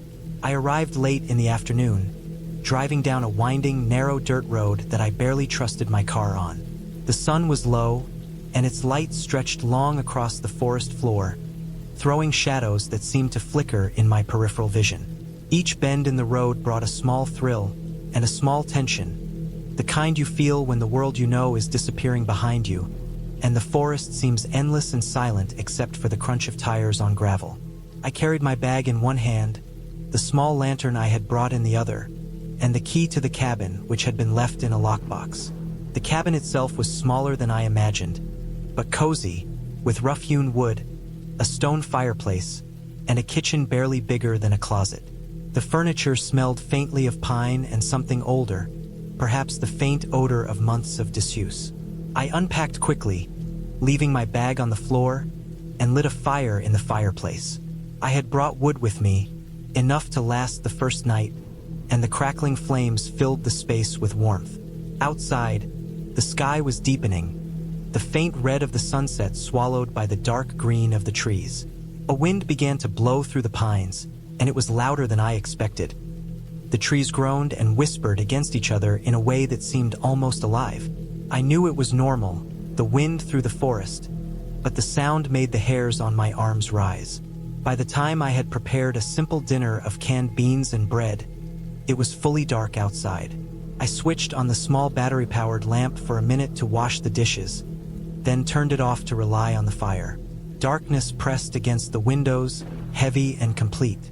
No light from houses, no cars passing, no distant town lights. Just the forest and the black, endless night. I could hear the wind picking up, snapping branches occasionally, rustling through the treetops. Somewhere in the distance, a bird, or some other creature, cried, a short, sharp sound that I couldn't place. I went to bed early, wanting to wake refreshed for a full day of exploring. The bed was firm but comfortable, and I had slept in far less comfortable places. I fell asleep to the wind, but somewhere in the middle of the night, I woke to a noise at the window. It was soft, a scratch, like something rubbing against the glass. My heart jumped, and I froze. The fire had burned low, and the only light was the faint moon filtering through the curtains. I told myself it was nothing, maybe a branch, maybe an animal. I tried to go back to sleep, but the noise came again, a little louder this time, a quick scrape and then silence. I grabbed the small flashlight I had kept on the nightstand and edged to the window. The light cut through the darkness, illuminating the trees near the cabin, the dirt path leading to it. Nothing. No branches moved. No shape crouched there. My pulse raced, and for some reason, every small crack and creak of the cabin sounded louder, sharper. The wind rattled the roof. I tried to breathe slowly, trying to convince myself that the forest had its own noises, that the night was full of sounds that meant nothing. But still, I could not shake the feeling of being watched. Morning came slowly. The sunlight was weak, filtered through thick clouds and the high canopy of the pines.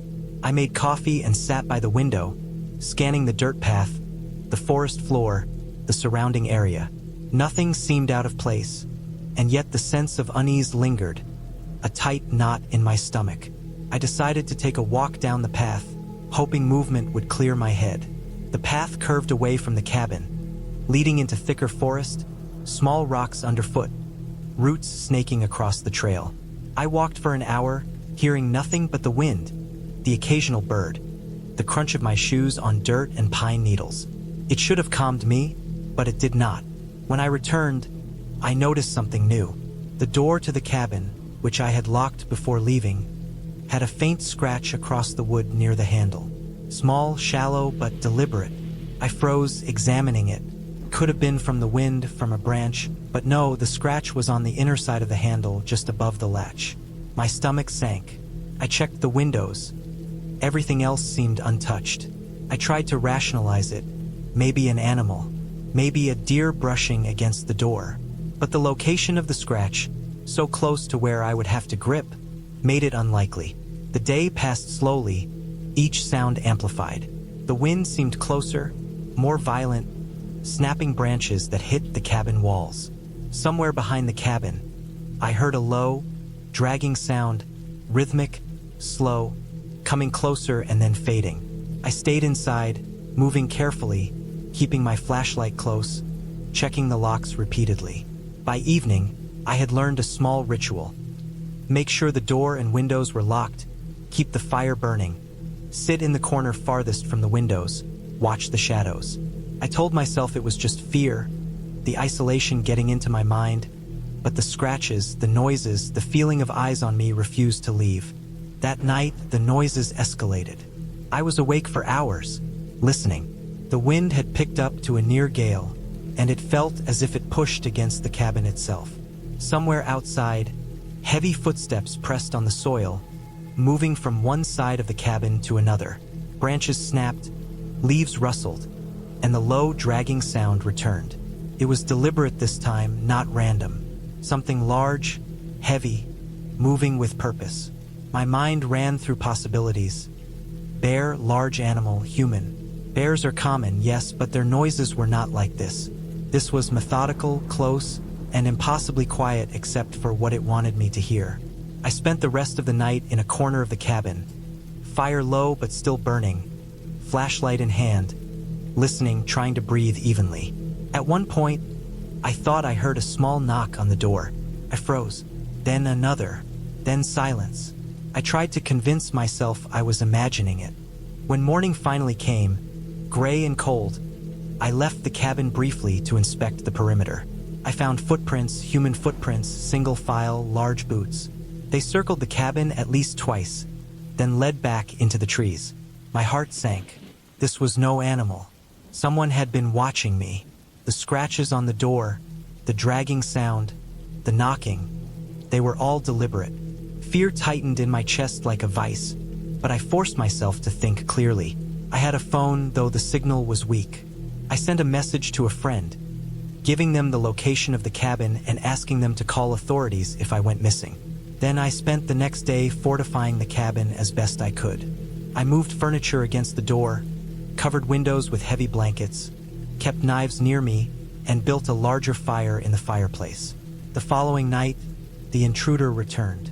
This time, the footsteps were accompanied by the sound of tools scraping metal. I could see shadows move across the thin curtains. Fear surged, sharp and cold. I stayed still, breathing silently, hoping the intruder had not noticed me, that they would leave. Hours passed. The fire burned low. The movements outside slowed, then stopped. I stayed awake until the first light of dawn, terrified, cold, and exhausted. Morning brought relief but also clarity. I could not stay. I gathered what I could carry and left immediately, carefully retracing the path I had come from, though my fear made each step feel dangerous. I did not look back until the car was in sight, parked safely at the edge of the dirt road. My hands shook as I started the engine and drove away, keeping the road straight, ignoring the winding curves, the forest closing behind me. When I returned home, I filed a report. The authorities came to check the cabin a week later. They found footprints circling it, scratch marks, evidence that someone had camped out near the trees watching the cabin. They said it was likely someone familiar with the forest, perhaps a transient or someone living off-grid, who watched travelers for sport. Nothing more was found. No one was ever caught.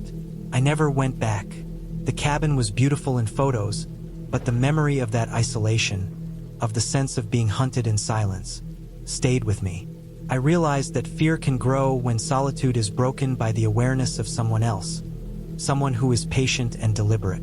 The forest was no longer a place of peace in my mind, only a reminder that even the most serene places can hold danger when someone chooses to watch and wait. I kept the experience with me as a lesson. Sometimes, the scariest moments are not made by ghosts or monsters, but by humans, patient, quiet, and unseen, whose presence alone can make a place feel alive with threat.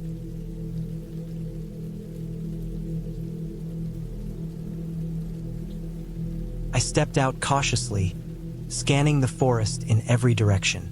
The dragging sound had stopped. The forest seemed normal, the way it had when I arrived, but my mind refused to trust it. I walked the trail slowly, my flashlight cutting through the thickening shadows of late afternoon. Every stick snapping underfoot made me flinch. Every rustle of leaves made me spin around. I kept telling myself that moving was the right choice, that I would reach safety soon. About halfway down the trail, I stumbled upon something that made my stomach drop. There were footprints, heavy, muddy prints leading from the cabin toward the trail. They were fresh, large, irregular, and human-shaped. Whoever had been at the cabin had followed me. I froze, my mind racing. I thought about running back, but the trail was narrow, and I couldn't see behind me clearly. I considered running forward, hoping to reach the road before they caught up. The sun was low, casting long shadows, and I realized that I had to move. I started walking faster, then jogging, then running, my boots pounding the wet earth. I could hear branches snapping behind me, faint but deliberate, echoing through the dense forest. I didn't dare look back. My legs burned, my lungs ached, but adrenaline pushed me forward. I stumbled down a steep incline, barely catching myself on a tree, and continued running. The trail twisted, turned, and finally opened to a small clearing. There, I saw the gravel road in the distance, the one I had driven in on. I ran with everything I had left, and when I finally reached the road, I collapsed near the edge. I looked back into the forest. There was no one, at least not visibly, but I knew they were there. Somewhere in the shadows, observing, waiting. I took out my phone. Finally, I had service and dialed 911. My hands shook so badly I could barely hold the phone.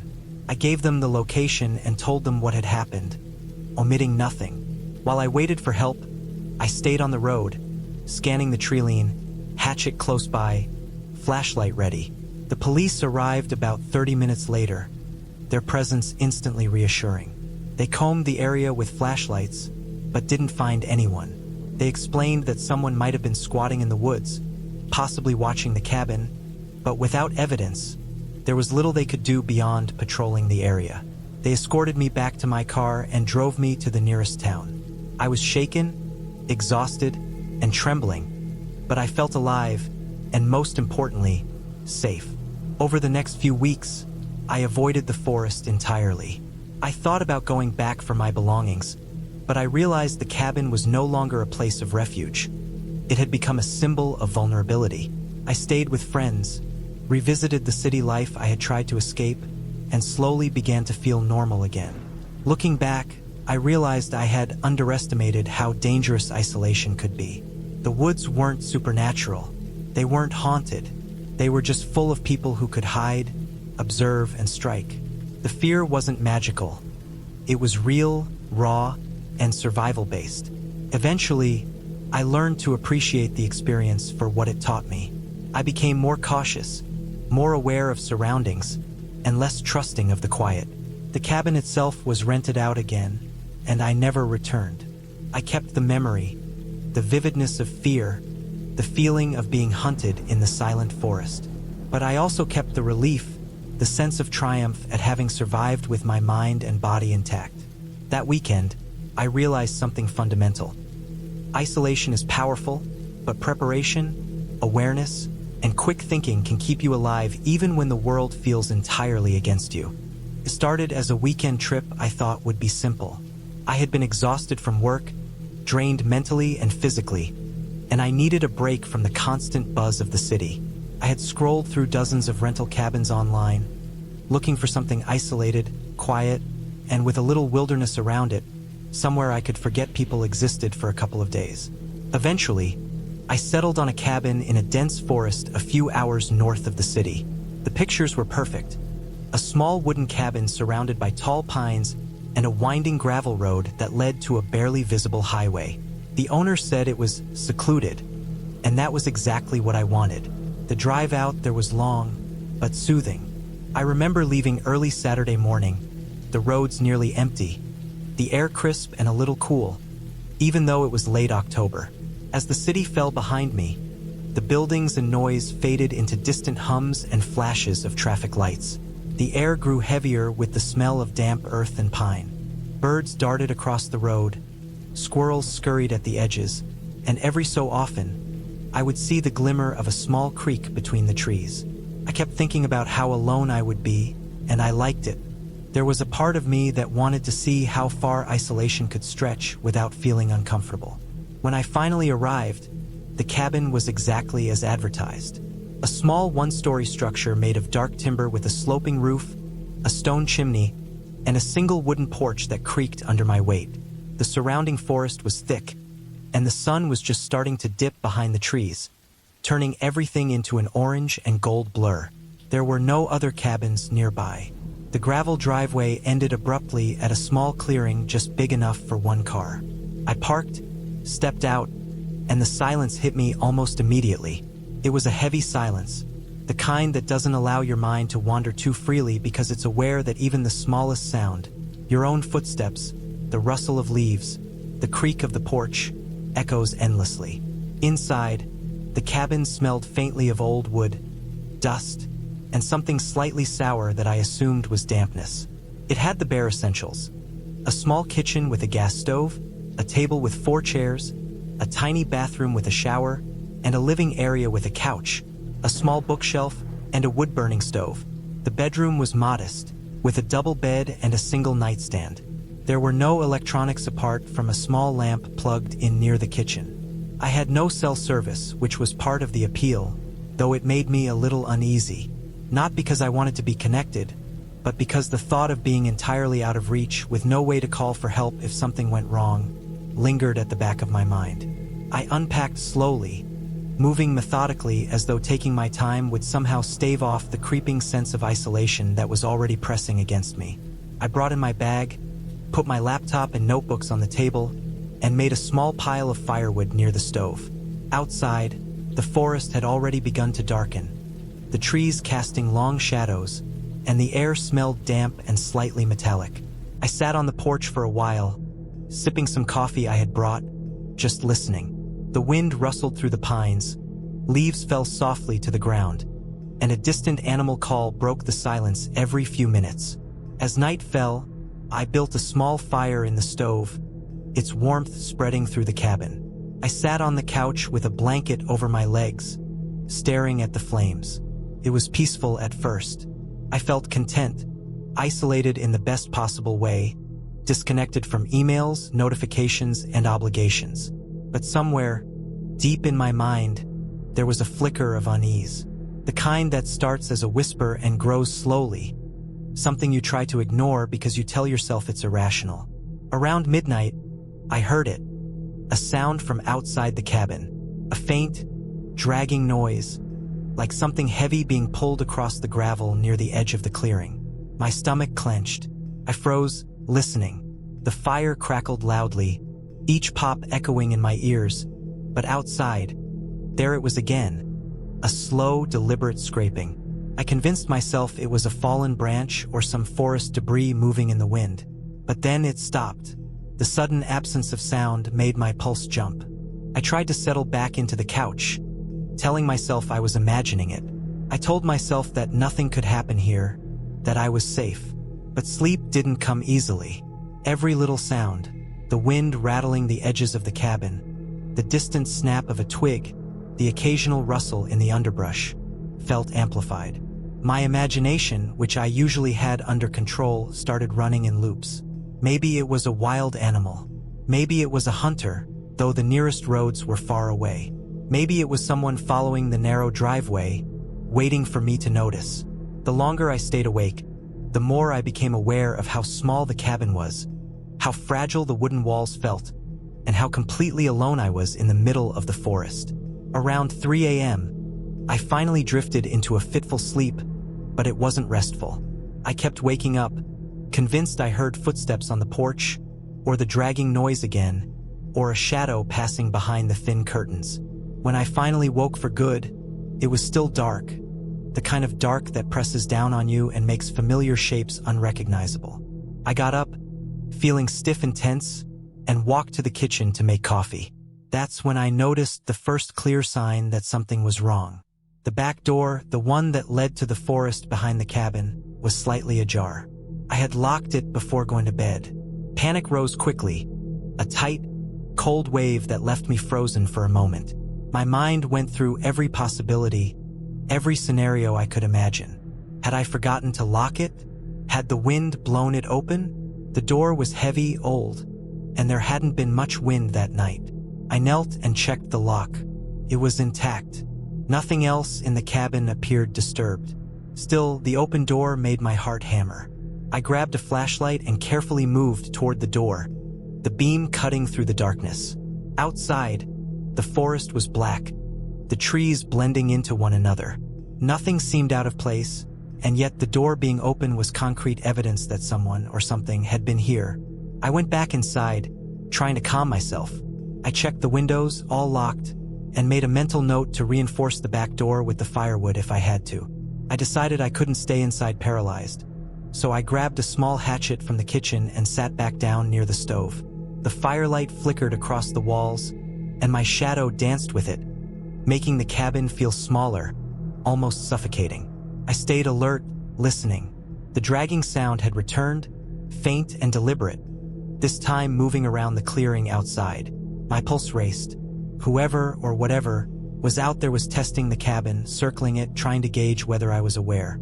I stayed inside all morning, the daylight slowly filtering through the trees, illuminating the small dust motes floating in the air.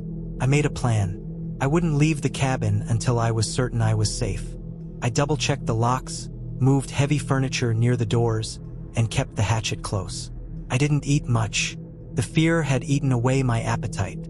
Every small noise made me jump. Birds chirped, squirrels scuttled, but I couldn't tell whether these sounds were natural or a cover for something else.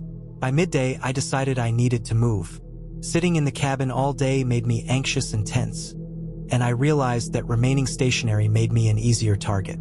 I put on my jacket, boots and gloves and grabbed the hatchet, flashlight, and a small bag with food and water.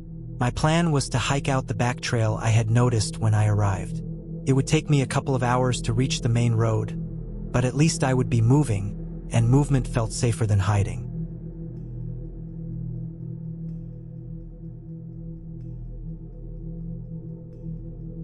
I had been driving for hours on narrow, winding forest roads, the kind where the asphalt seemed more like an afterthought than a real surface, cracked and overgrown with weeds. The sun was low, leaning toward the horizon, making long shadows stretch across the trees, their shapes twisting in ways that made them seem alive. I had a backpack in the passenger seat packed with the essentials: a small first aid kit, a flashlight with extra batteries, a box of matches, a couple of cans of food, water bottles, and a thin blanket. I didn't need much. The cabin was supposed to be a simple place, nothing fancy, off the grid, just a weekend to get away from everything. The directions I had were written down in faint handwriting on a folded piece of paper.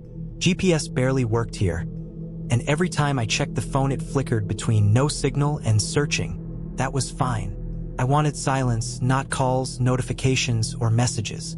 But there was a small knot of unease in my stomach. The forest felt too thick, too quiet, and I was aware that I was heading deeper into it with no one knowing exactly where I was. I finally reached a small clearing after a long stretch of trees that pressed in on both sides of the road. The cabin stood there, not imposing, but old, made of dark logs, almost black against the fading light. There was a thin plume of smoke from a chimney, though no one else was supposed to be there. That gave me a slight pause. It looked maintained, but not recently. There was a wooden porch with a sagging roof, the boards groaning slightly under my steps as I walked to the door. Inside, the cabin smelled like old wood and damp leaves. Dust motes floated in the last light coming through the windows. The walls were lined with shelves, some empty, some with jars that were long since spoiled. The furniture was sparse. A table, 2 chairs, a small bed in the corner with a thin mattress, a wood stove. There was a sense of neglect, but nothing that screamed danger, at least not yet. I started a small fire in the stove. The flames struggled at first, crackling and sending out little sparks, but eventually it caught, the warmth spreading slowly through the small room. I unpacked my bag, placed the flashlight on the table, checked my phone again, still nothing, and settled in.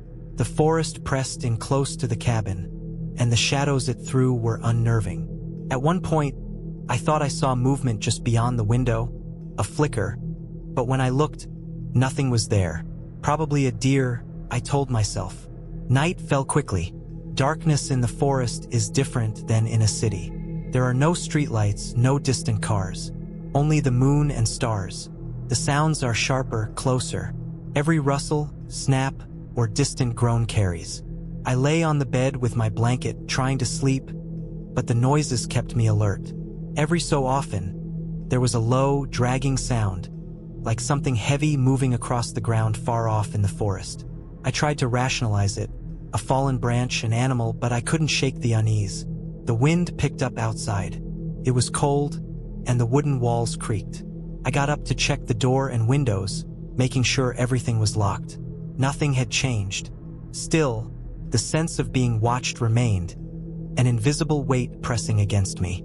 I forced myself to lie down again. Sleep came in short bursts.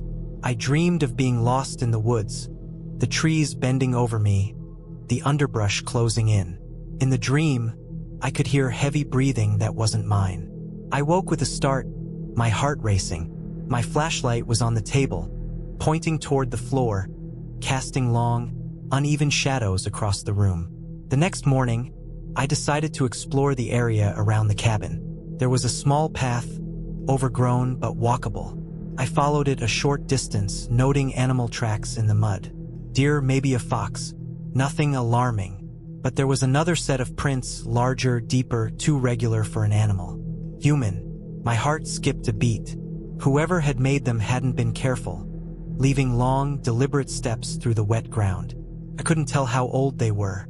I went back to the cabin, keeping a rock in my pocket, my senses on edge. I tried to shake off the feeling, telling myself I was imagining it. Still, the forest felt alive in a way that made me wary. Every sound carried. I couldn't see beyond the first row of trees, and the idea that someone could be watching from the shadows made my skin crawl. I spent the rest of the day inside, making a larger fire, checking all the windows and doors, placing extra logs in case I needed to barricade. Night fell again. The dragging sounds returned, this time closer, accompanied by occasional knocks against the outer walls. My heart thumped violently, and I stayed near the stove, keeping the fire alive, trying to convince myself it was wind or animals. But even animals don't knock in rhythm. Hours passed. Couldn't sleep. I couldn't stop listening. Eventually, I heard movement outside the cabin, slow, deliberate steps circling the perimeter. I gripped the rock tightly. My mind raced. I considered leaving, but the car was too far, and I didn't know if I could outrun someone in the dark forest. I stayed still, holding my breath, listening. The fire crackled, shadows dancing across the walls. The sound stopped. For a long while, nothing. Then the faintest creak of the door handle just once. I froze. Whoever was outside, they had no reason to be in the cabin. I stayed where I was, gripping the rock, waiting. Minutes passed like hours. Suddenly, a branch snapped far away, and my heart jumped. I realized I had to do something before panic overtook me. I grabbed a length of firewood and quietly approached the door, listening for movement. Nothing. The handle was untouched now, the night silent except for the wind. I stayed awake the rest of the night, keeping the fire going, crouched by the stove. Every small sound made me tense. By dawn, I was exhausted, eyes bloodshot, hands sore. But the forest was quiet now, the sun breaking through the trees, casting light that made the shadows retreat. I thought I was safe, at least for a while. I resolved to leave that day. I packed my things carefully, took the backpack, and kept my eyes on the path to the car. As I walked, I glanced back at the cabin. From inside, it looked empty, lifeless, but I couldn't shake the feeling that something had been inside too. The drive out was tense. Every rustle in the trees, every movement in the corner of my vision made me glance around. I drove slowly, keeping my hands tight on the wheel. Eventually, the road widened, and I saw signs of civilization again. Mailboxes, fences, smoke rising from chimneys. My relief was immense. I didn't stop until I reached a small gas station, bought water, and sat in the sun, letting the normal sounds of the world wash over me. That night, back in my apartment, I lay in bed, exhausted but unable to sleep. I kept thinking about the cabin, the dragging sounds, the prints in the mud, and the knocks on the walls. I had no proof anyone had been there, but I knew deep down that I hadn't been alone. I told myself it was over, that the forest had only been a place of isolation and fear. But even weeks later, when I tried to recall the memories, I could still hear the creaking floorboards, the dragging sounds, the silence that screamed at me in the dark. And I knew, even if I never went back, that the forest had left its mark on me. A reminder of how alone and exposed a person could be, and how quickly normal fear could turn into something that lingered long after the danger passed.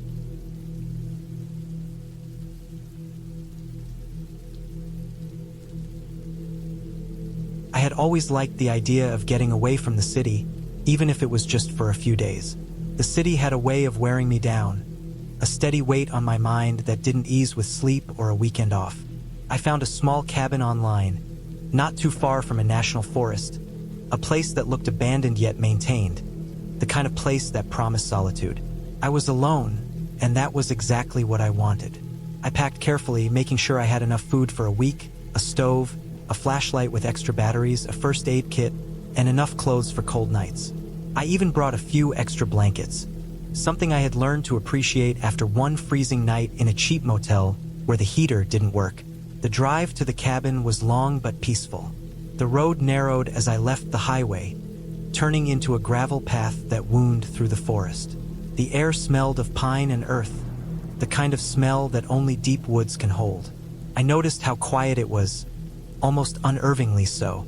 No birds, no distant cars, just the crunch of my tires over the gravel and the wind moving through the trees. I reminded myself that it was late fall, not early spring, and the animals were quieter this time of year.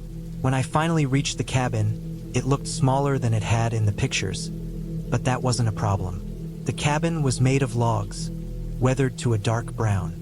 The roof sloped steeply, and smoke curled from a chimney, though I knew that might just be a leftover from the last renters, or maybe someone living nearby. The windows were dusty but intact, and the door creaked as I opened it. Inside, the air smelled faintly of old wood and something else I couldn't immediately place, a smell that hinted at dampness but not mold. The cabin had a main room with a small kitchen area and a wood stove, a table, a couple of chairs, and a narrow staircase leading to a loft. There was a small bedroom next to the kitchen with a bed that looked usable if I put the extra blankets over the thin mattress. The floor was uneven in places, and I tripped over a loose plank, laughing to myself. It felt old but solid. I spent the first day cleaning and organizing. I wiped down the counters, checked the stove, made sure the water in the tap was at least clear, and stacked wood neatly in a corner. I unpacked my supplies and set up a small area for cooking. When I went outside in the late afternoon, the sun was dropping behind the trees, casting long shadows across the forest floor. I walked around the cabin, checking for anything I might need to be cautious about. There were no neighbors in sight, no trails that suggested anyone had passed recently, just the trees and the occasional rustle of a small animal. Night came fast, faster than I had expected. I cooked a simple dinner, then ate in the dim light of a lantern.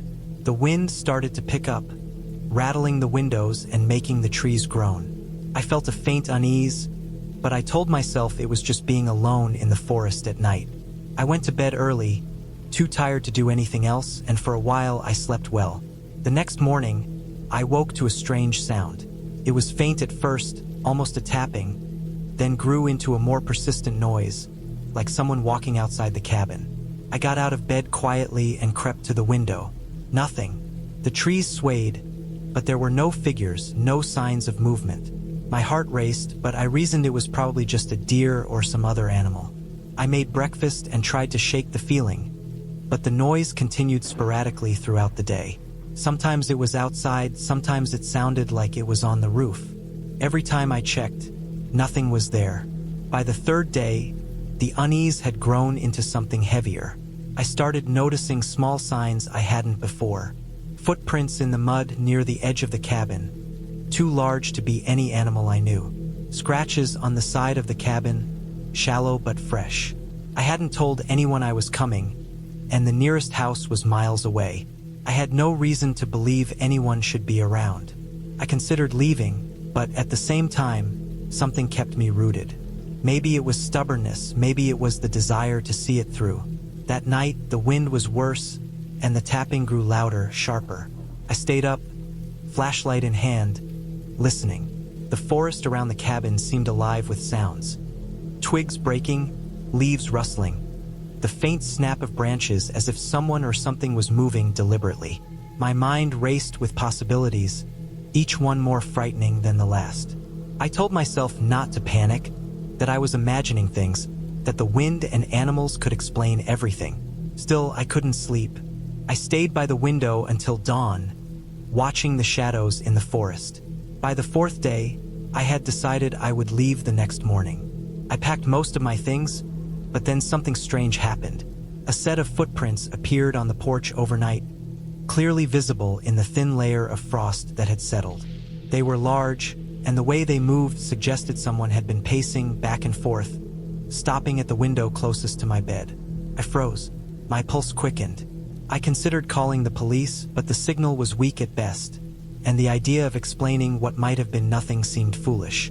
I spent hours trying to understand what was happening. I checked locks, barricaded the doors with furniture, and kept a knife close. The forest outside seemed quiet, but I could still feel it watching, a presence that didn't belong. I didn't see anyone, but the signs were undeniable. That night, the wind picked up even more, slamming branches against the cabin walls. I stayed awake, flashlight sweeping across the trees, trying to catch any movement. The tapping continued, and I realized with a sinking feeling that it wasn't random. It was deliberate, a rhythm, a pattern. I thought about leaving immediately, but the path was slippery, and the forest could hide someone easily. I decided to wait until first light, hoping I could see any sign of whoever was out there. Hours passed, each one stretching longer than the last. The tapping finally stopped just as dawn began to break. Exhausted, I slept for a short while, waking to find the forest quiet and still. When I stepped outside, I noticed something that made my stomach drop.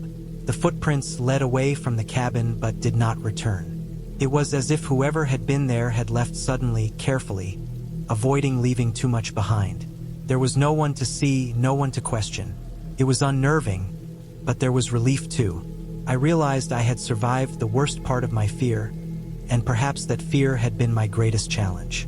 I packed the cabin completely, making sure to leave it as I had found it. I locked the doors and took the keys back to the rental office, explaining that I had decided to cut the stay short. I didn't go into details about the footprints or the tapping, though I wanted to.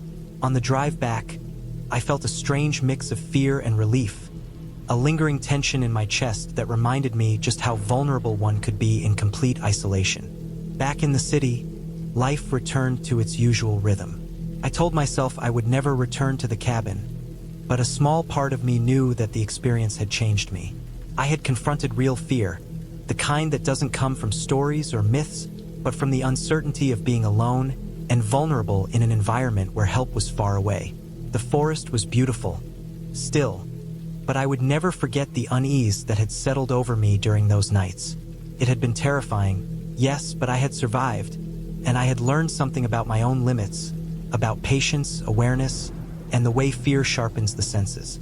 I kept the memory, detailed and vivid, a reminder that fear is not always about monsters or ghosts. Sometimes it is just the quiet, patient threat of the unknown, the knowledge that someone or something might be watching while you are completely alone. I never found out who or what had been at the cabin, but the mystery didn't matter. The experience itself had been enough to teach me caution, awareness, and resilience. I had faced something real, survived, and come back with a clear understanding of my own strength. That was enough.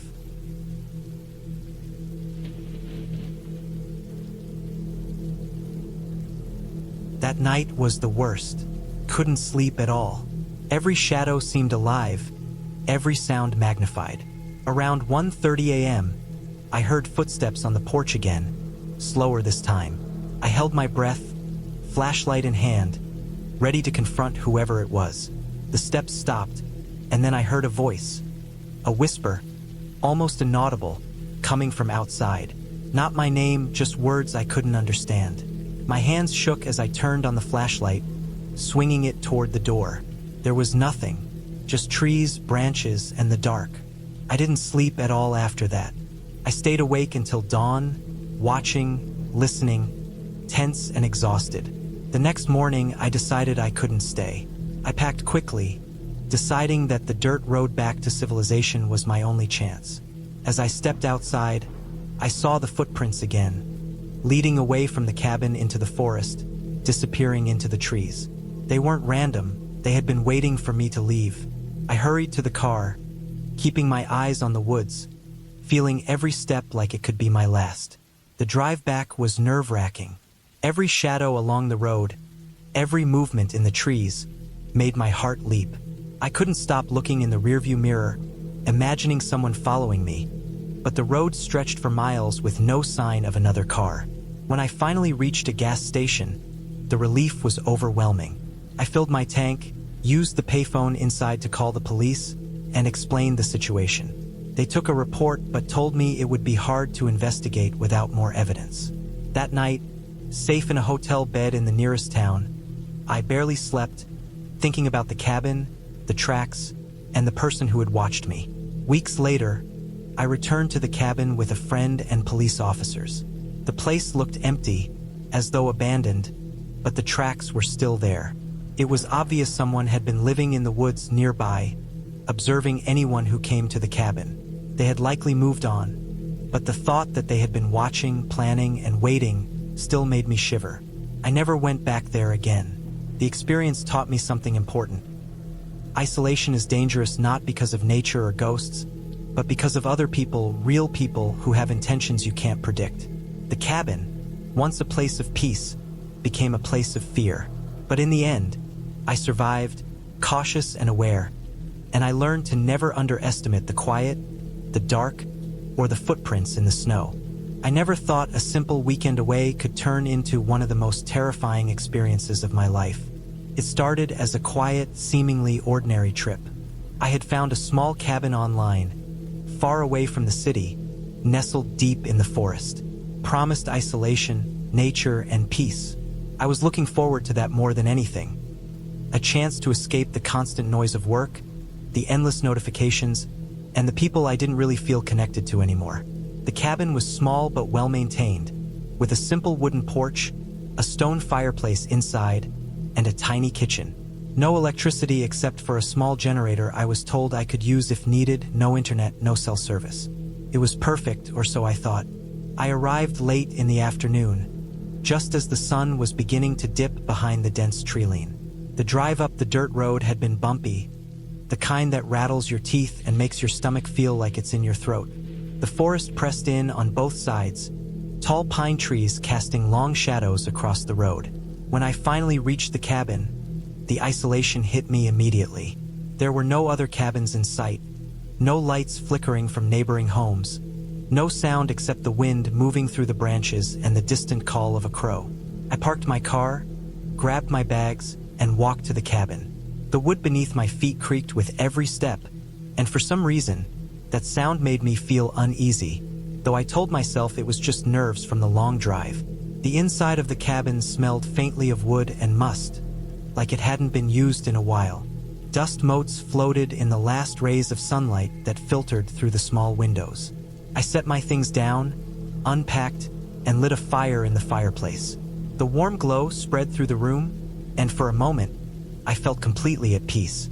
I made myself a simple meal, sitting at the small wooden table, listening to the occasional pop and crackle from the fire. Everything seemed normal, quiet, exactly what I wanted. The first night, though, was when the unease began. It started as small noises, the kind that can be easily explained but still set your nerves on edge.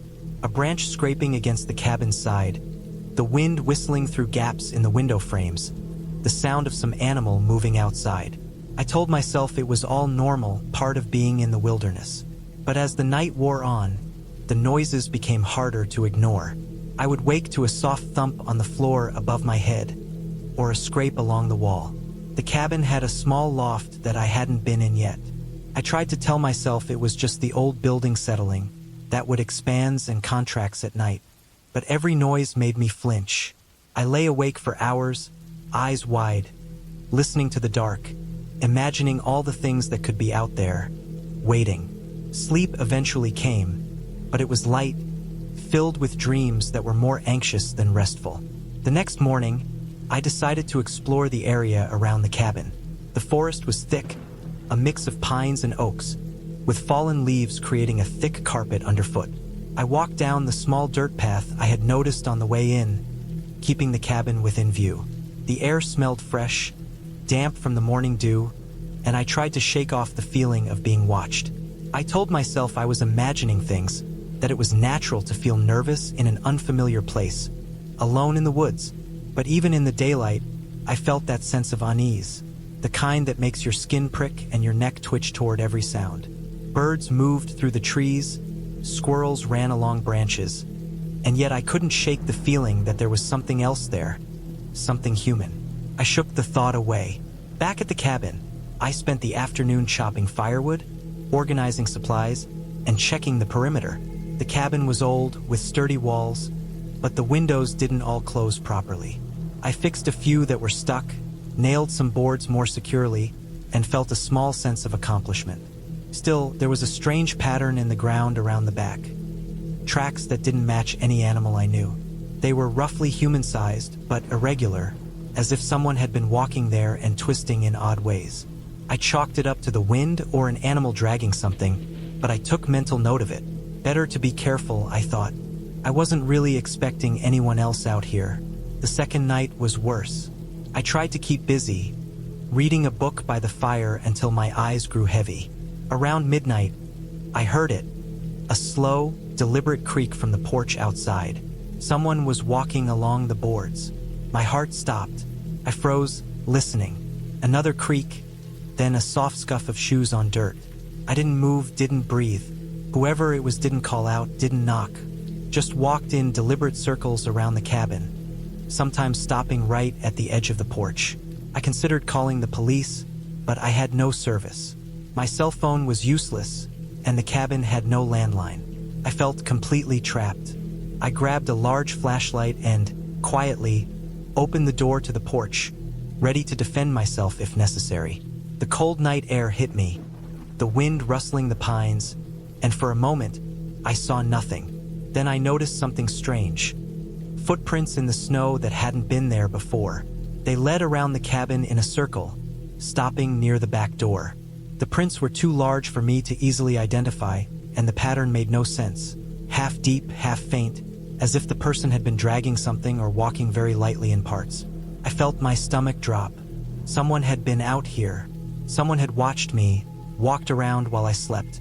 I retreated inside, locked the doors, and stayed awake the rest of the night. The sounds continued, soft scratching at the window, thumps on the roof, the scrape of branches against the walls. Every time I moved toward the source, it stopped. Every time I sat still, it resumed. By the third day, I had learned a few things. Whoever had been out there wasn't hiding for long. They wanted to be noticed. It wasn't subtle. The tracks were everywhere, even leading deep into the woods. I couldn't see them clearly, but I knew someone had been following me, observing me. I checked the cabin thoroughly, looking for signs of forced entry. Nothing. I inspected the windows and doors multiple times. I found a few scratches on the back door frame, shallow, probably from something metal, maybe a knife or a crowbar. Whoever had been here hadn't gotten in, but they had tried, and the realization made my skin crawl. I spent the day trying to make the cabin as secure as possible. I piled firewood against the doors, jammed boards in the windows, and even moved the furniture to block potential entry points. I also made a plan in case someone did get in. I put knives and a heavy metal poker by the fireplace, kept my flashlight and phone on me at all times, and memorized every exit. I walked the perimeter again, noting where someone could hide or sneak in. Everything pointed to a calculated presence. Someone knew the area, knew the cabin.